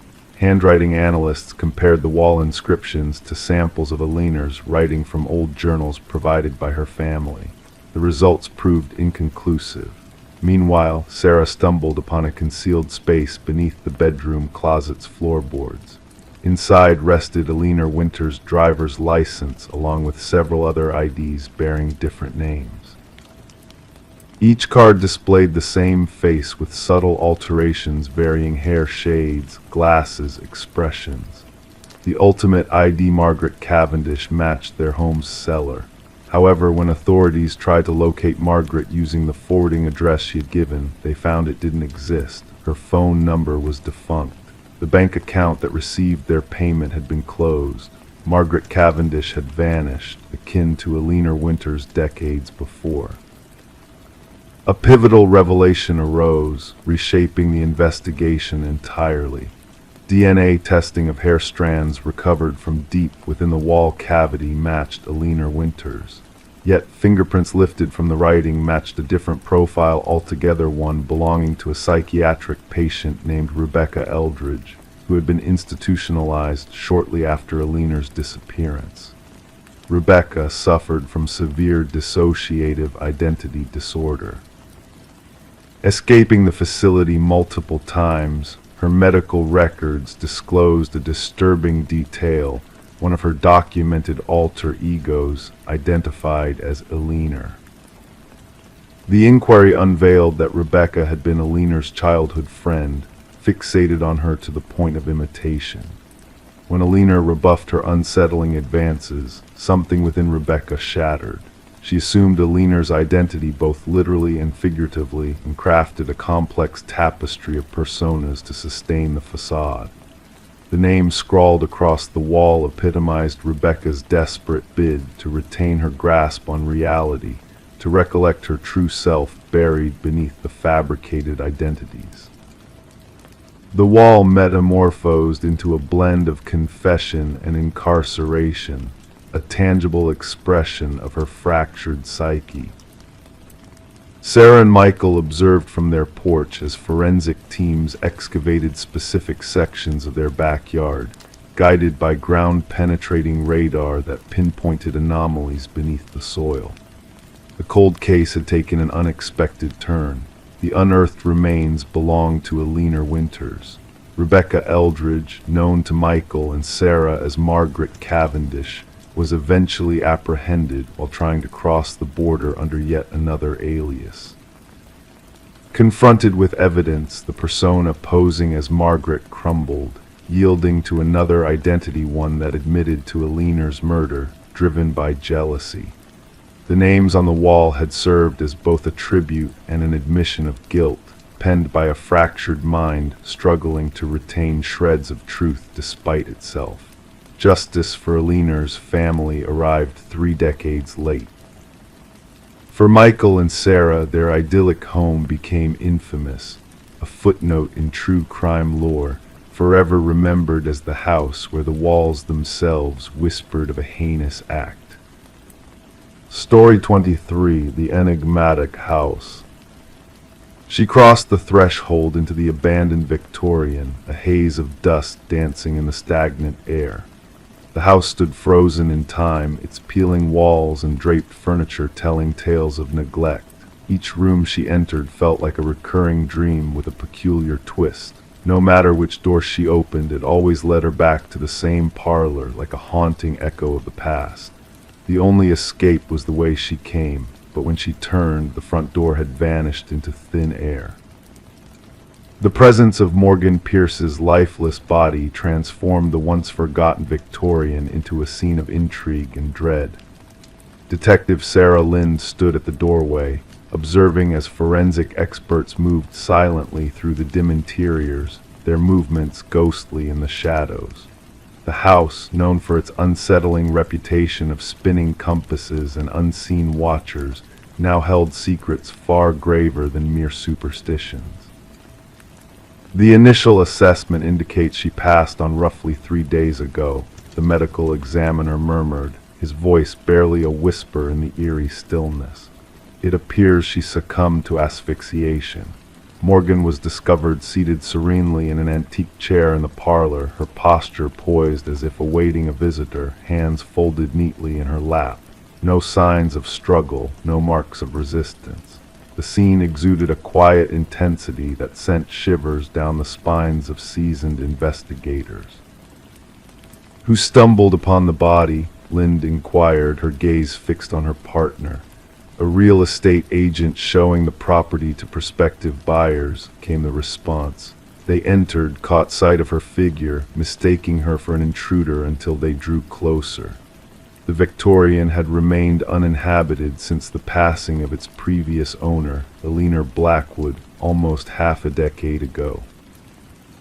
Legal disputes had left the property in a state of abandonment, unwanted, unsold, and all but forgotten, save for occasional trespassers seeking thrills. Morgan Pierce, a 26-year-old graduate student delving into architectural anomalies for her thesis, was described by friends as meticulous, driven, and captivated by spaces that defied conventional norms. The allure of the abandoned Victorian, with its reputation for disorienting those who dared to enter, must have beckoned to her curious spirit. Her roommate reported her missing 2 days prior, Lind noted, scanning through her notes. Morgan mentioned she was visiting the house where wanderers lose their way for her research. Further investigation unveiled that Morgan had frequented the house in the weeks leading up to her demise. Her journal entries chronicled odd acoustic phenomena, unexpected pockets of cold, and doors that seemed to lead to different realms with each opening. In her final entry, she spoke of bringing specialized equipment to capture what she referred to as spatial incongruities. Yet, this equipment remained elusive. During the autopsy, an intriguing detail surfaced: a trace amount of a rare alkaloid derived from a plant used in ancient shamanic rituals was detected in Morgan's system. While the substance was known to induce disorientation and vivid visions, the quantity found was insufficient to be fatal. She wasn't one to indulge in recreational substances, her boyfriend asserted during interrogation. Morgan was steadfast in her research methods. She wouldn't have jeopardized her perception deliberately. A digital excavation of Morgan's phone unveiled fragments of deleted conversations, exchanges with an individual who shared her fascination with the Victorian house, someone who professed to comprehend its enigmatic nature. The dialogue grew progressively intimate and enigmatic. The house harbors memories of bygone days, one message hinted. It seeks acknowledgement from a chosen few. The investigation led Lind and her team to Adam Reeves, an architectural scholar who had corresponded with Morgan. His expertise in rare spatial phenomena had captivated her interest, evolving their professional rapport into a more personal connection. When questioned, Reeves appeared genuinely distraught by Morgan's untimely passing. "The house holds a legacy," he disclosed. The original architect wove illusions and false perspectives into its very fabric. It was designed to perplex and bewilder. Morgan believed there was a deeper truth lurking within beyond mere optical trickery. However, Reeves had an alibi for the estimated time of Morgan's demise. Surveillance footage placed him delivering a lecture at a distant university symposium during the critical hours.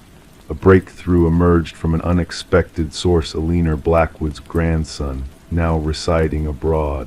Contacted by investigators, he unveiled a family secret concealed for generations. "My grandmother wasn't the sole Blackwood to meet her end in that house," he divulged. "There were others, always discovered in the parlor, always in a state of repose. The family dubbed it the calling." He furnished investigators with ancestral journals spanning decades, chronicling deaths initially attributed to natural causes.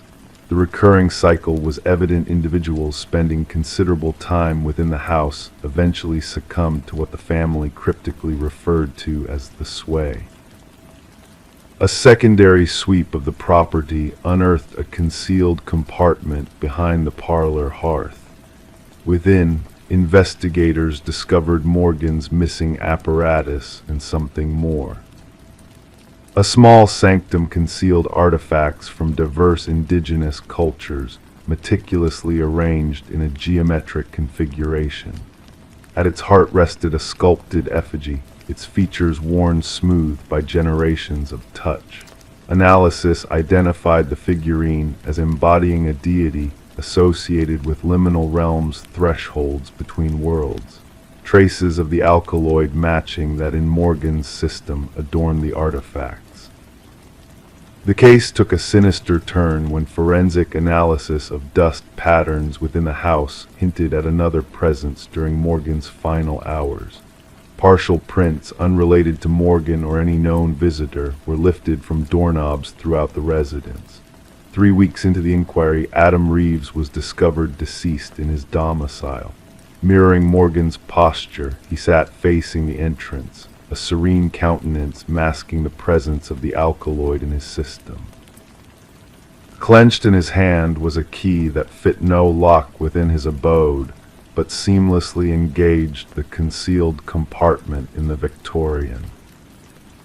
In his parting missive sent to himself as a testament, Reeves inscribed, "The house doesn't ensnare you physically, it captures your perception." Morgan was correct, the doors laid where they always have, yet something deceives you into believing you're trapped in a loop. Once you grasp the verity, you can depart at will, but by then you may not wish to. Officially designated as suspicious fatalities under scrutiny, the Victorian was officially condemned, its access restricted by authorities. Nonetheless, whispers persisted of spectral lights flickering within on certain evenings, and of guests who entered but never emerged. Some locals maintained that the house beckons those who delve too deeply into its mysteries. Others speculated that Morgan and Reeves had uncovered a force ancient and potent, dwelling in the interstices between known realities. The verity remained as elusive as an exit in a house where every door led back to the commencement. Story 24. The old Polaroid held secrets within its faded frames, capturing a birthday celebration frozen in time. Faces beamed with joy, candles danced with flickering flames, a scene of ordinary happiness. Yet as the daughter sifted through the box of forgotten memories left behind by her mother, a chilling discovery awaited her. Among the familiar faces there lurked a shadowy figure, a man standing just beyond the glow of the candles, his presence unnoticed by all. With each passing photo he drew closer, a silent intruder in the cherished moments of the past. Sarah Winters uncovered the unsettling collection while sorting through her mother's attic after the solemnity of the funeral. The box, a simple label reading "Memories," held a treasure trove of nostalgia tainted by an unknown presence. What should have brought solace instead sparked a descent into darkness. In the first image, he loomed on the periphery, a vague silhouette at the edge of her childhood birthday party. By the next photo, he had crossed the threshold into the room. And in the third, he stood ominously behind her uncle, a phantom among the living. Trembling, Sarah reached out to her father, the words quivering as she described the haunting figure in the background of every photograph. His response was laced with disbelief, a sharp inhale breaking the silence before denial took hold. The eerie enigma persisted, prompting Sarah to seek answers beyond her family's memories. Detective Marcus Reed, a stoic presence in the dimly lit precinct, scrutinized the images spread before him with a seasoned eye. Rain painted patterns on the windows, casting a somber veil over the unfolding mystery. As Sarah detailed the progression of the shadowy figure, the detective's interest peaked. The man's movement through the photos, unnoticed yet deliberate, hinted at a sinister purpose. Speculations arose, theories faltered, and investigations expanded as the truth eluded grasp. Each gathering each year revealed the same haunting figure lurking in the background, a specter of malevolence undetected until now. Enhanced images unveiled clues previously concealed: a scar, a ring, a reflection, the pieces of a macabre puzzle falling into place. A breakthrough emerged from the depths of time, a connection to Robert Keller, a man with a dark past intertwined with unsolved abductions that plagued the region. Keller's presence in the shadows of Sarah's childhood gatherings unveiled a chilling reality, linking him to long-forgotten crimes that echoed through the years. The excavation of Keller's past unearthed relics of horror buried beneath the concrete foundations, trinkets belonging to missing children, remnants of lives stolen in the dead of night. Closure came at a cost, as DNA confirmed the fate of one of the vanished souls, bringing a bittersweet resolution to families long haunted by unanswered questions. Alone in her apartment, Sarah gazed at the final photo, a poignant reminder of the hidden evil that had shadowed her past. The figure in the background, once a spectral enigma, now stood exposed in the harsh light of truth. Justice prevailed, a silent guardian finally unmasked after decades of lurking unseen in the corners of cherished memories. As Sarah returned the photos to their box, a shiver ran down her spine, a reminder that dangers unseen often pose the greatest threat. The shadow figures that move unnoticed through the tapestry of time, leaving behind a trail of heartache and unanswered prayers, a chilling testament to the fragile boundary between light and darkness in the realm of forgotten memories. Story 25, the apartment exuded an air of age and history, its heating system emitting low groans and its pipes rattling in a familiar rhythm. She had grown accustomed to these sounds, finding comfort in their predictability. But one evening, as she settled in for the night, a faint voice drifted through the vents, barely audible yet undeniably present. It was not the usual background noise of neighbors or the building settling. It was a whisper, calling out to her, uttering her name with a haunting clarity. Intrigued and somewhat unnerved, she pressed her ear against the vent, feeling a chill brush past her cheek before the voice spoke again, almost teasingly, "I know you can hear me."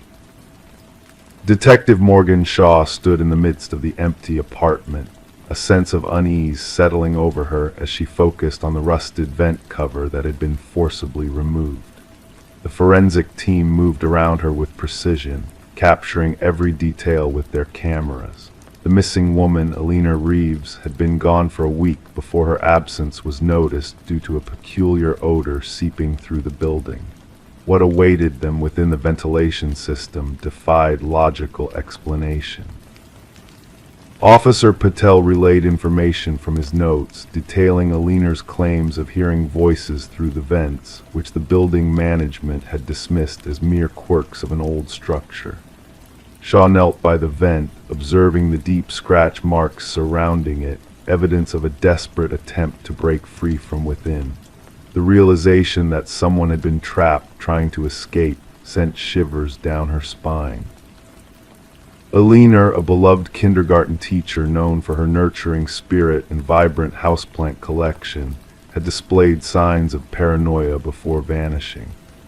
Her sister recounted how Alina believed someone was watching her, speaking to her through the very walls of her home. Shaw scanned the apartment with fresh insight, noting the meticulous bed, the abandoned coffee mug, and the chair strategically placed beneath the vent, as if an unseen presence had been listening intently. Forensic analysis unveiled startling revelations, a connection between fibers found in the vent and Alina's clothing, a mysterious fingerprint inside the vent cover, and chilling audio recordings from Alina's phone. Alone in her car, enveloped by the sound of rain, Shaw listened to the haunting whispers captured on those recordings, confirming Alina's fears of an unseen entity reaching out to her. The history of the building held ominous secrets, with past tenants departing abruptly, citing strange noises and unsettling experiences within the walls.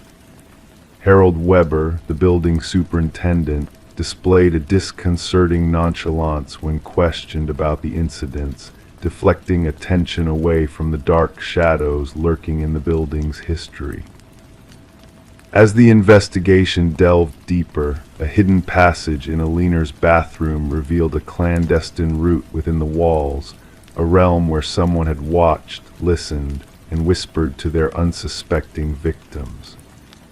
Shaw's team uncovered a trove of incriminating evidence in Weber's possession, linking him to a twisted obsession with those he had monitored. Weber's meticulously organized files, containing intimate details and recordings of his victims, painted a chilling portrait of a man consumed by his delusions. Further discoveries in a storage unit unveiled a macabre collection of mementos from past tenants, serving as a grim testament to his predatory nature. Upon Weber's arrest, his serene demeanor belied the horrors he had inflicted. His cryptic statements about the building speaking through him only added to the enigma surrounding his motives. The trial exposed the extent of his calculated actions, leading to a swift verdict of guilt on all charges. Despite the closure brought by Weber's conviction, the apartment building remained tainted by its dark past. New residents reported eerie occurrences, whispers echoing through the vents, inexplicable drafts carrying phantom voices, and a persistent sense of unease that lingered in the air. The building's aging infrastructure continued to groan and rattle, a haunting reminder of the unsettling events that had unfolded within its walls, leaving a legacy of fear and unanswered questions in its wake. Story 26. In the heart of the town, the old library sat quietly, its fate sealed by the impending demolition. The workers toiled away, their hammers echoing through the corridors, dismantling decades of history. Yet, as the final bricks were being pried loose, a twist of fate intervened. One worker, his hands coated in dust and sweat, stumbled upon a hidden latch nestled within the dusty bookshelf. With a soft, almost imperceptible click, the entire bookcase swung open, revealing a passage veiled in shadows. The air within was heavy, a time capsule untouched by human hands for years untold. In the center of the hidden room, a solitary chair stood, bolted firmly to the floor. The walls bore a haunting message, etched over and over, "I am still here." Word of this mysterious discovery spread like wildfire, reaching the ears of the construction foreman, who wasted no time in summoning the police to investigate. What had begun as a routine demolition now unfurled into a tale shrouded in darkness and intrigue. Detective Morgan Walsh, a seasoned investigator with weathered eyes that had seen too much, arrived at the scene. His flashlight pierced the oppressive darkness, casting eerie shadows on the walls adorned with the unsettling message. "Secure the scene," Walsh commanded, his voice a low murmur that lingered in the musty air. "Let no one disturb this place until forensics arrives." As the forensic team combed through the hidden room, they unearthed chilling clues that hinted at a long-buried secret. Strands of hair and fibers clung to the ancient chair, while the scratches on the walls whispered of a struggle long forgotten. The library's history wove a tangled web around the mystery. Once owned by the illustrious Harrington family, the building had been gifted to the public following the enigmatic disappearance of their daughter, Rebecca. Her vanishing act, shrouded in ambiguity, had left a scar on the community's memory. The forensic evidence painted a grim picture. The DNA recovered from the hidden room matched that of Rebecca, linking her to the haunting chair and the cryptic message scrawled on the walls. It seemed she had not fled, but had been ensnared within the confines of the hidden room, perhaps by a familiar hand. Walsh delved deeper into the family's past, uncovering unsettling truths that lurked beneath the surface. The timing of the library's donation after Rebecca's disappearance raised suspicions, pointing fingers at a family member with a sinister agenda. Maxwell Harrington, Rebecca's uncle and a shadowy figure in the family's history, emerged as a prime suspect. His ties to the construction of the hidden room and the subsequent renovations hinted at a darker motive lurking behind his affable facade. The pieces of the puzzle fell into place with a sickening clarity. Maxwell's journal, unearthed from a hidden compartment in his study, chronicled his twisted obsession with his niece and the grim fate that had befallen her. The final entry, a damning confession of his heinous crime, sealed his fate.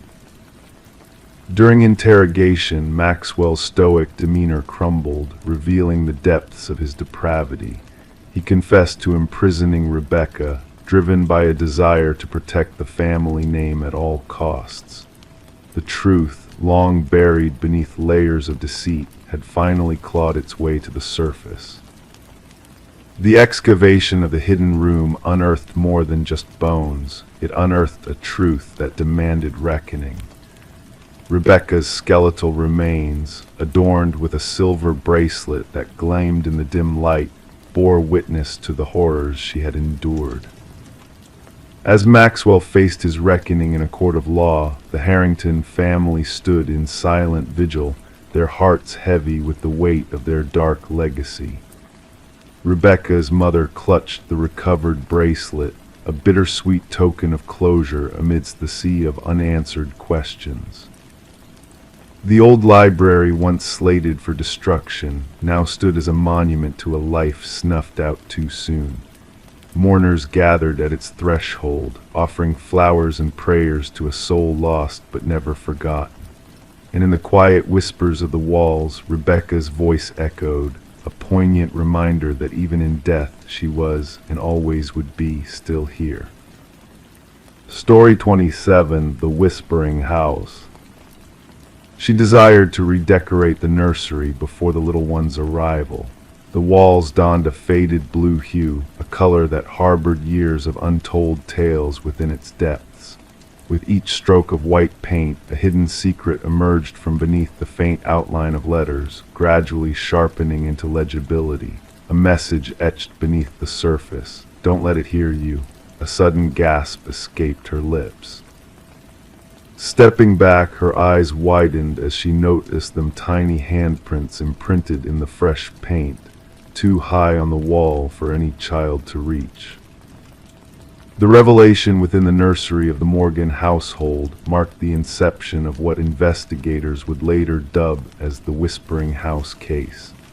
The young couple had acquired the Victorian-style abode just months prior for a suspiciously low price.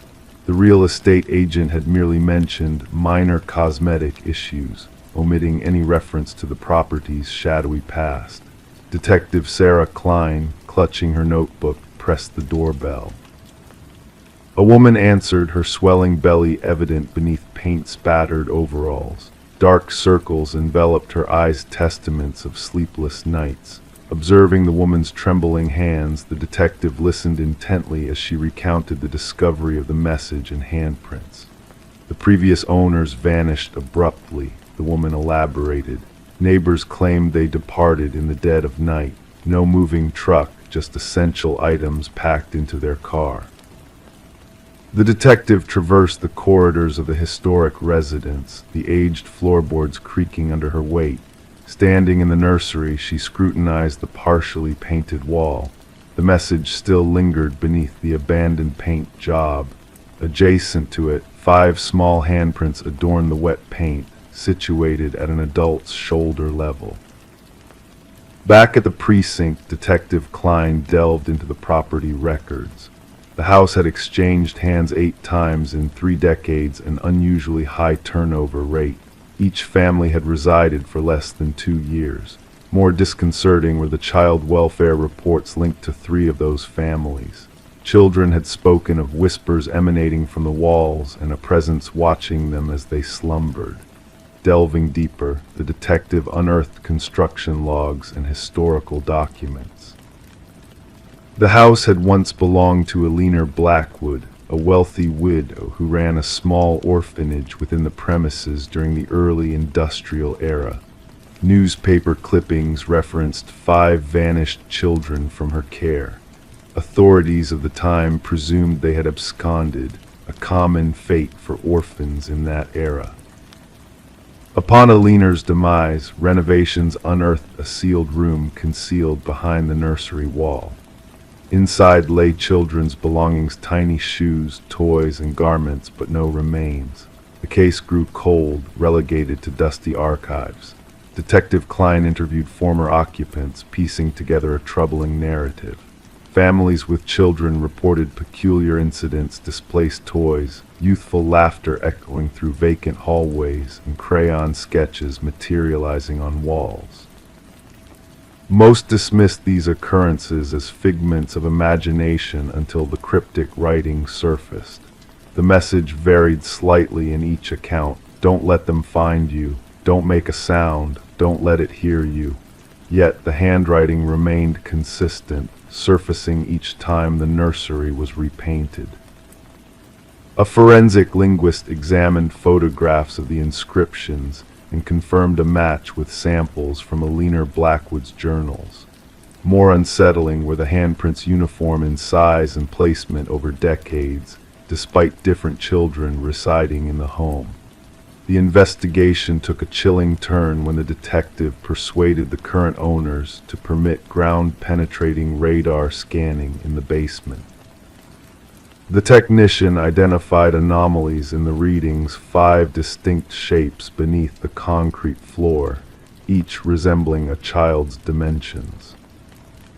Workers breached the concrete, revealing a macabre revelation.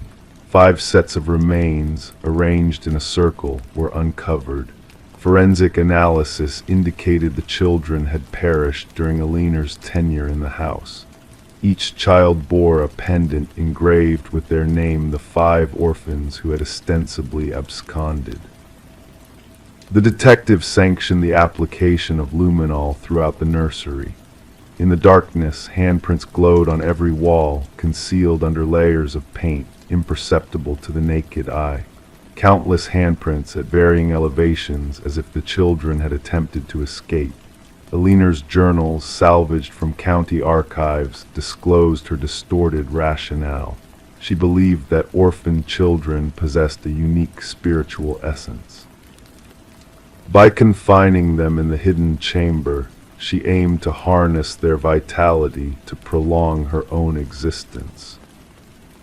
The case concluded with the proper interment of the 5 victims. Their names were finally documented not as runaways but as casualties of murder.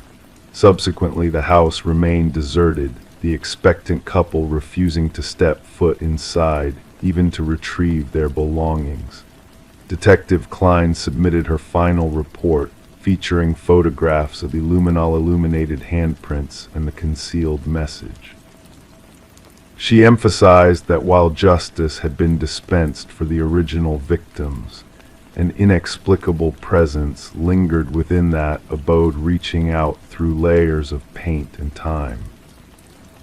The nursery walls were raised during restoration, yet workers attested to hearing children's whispers emanating from the debris.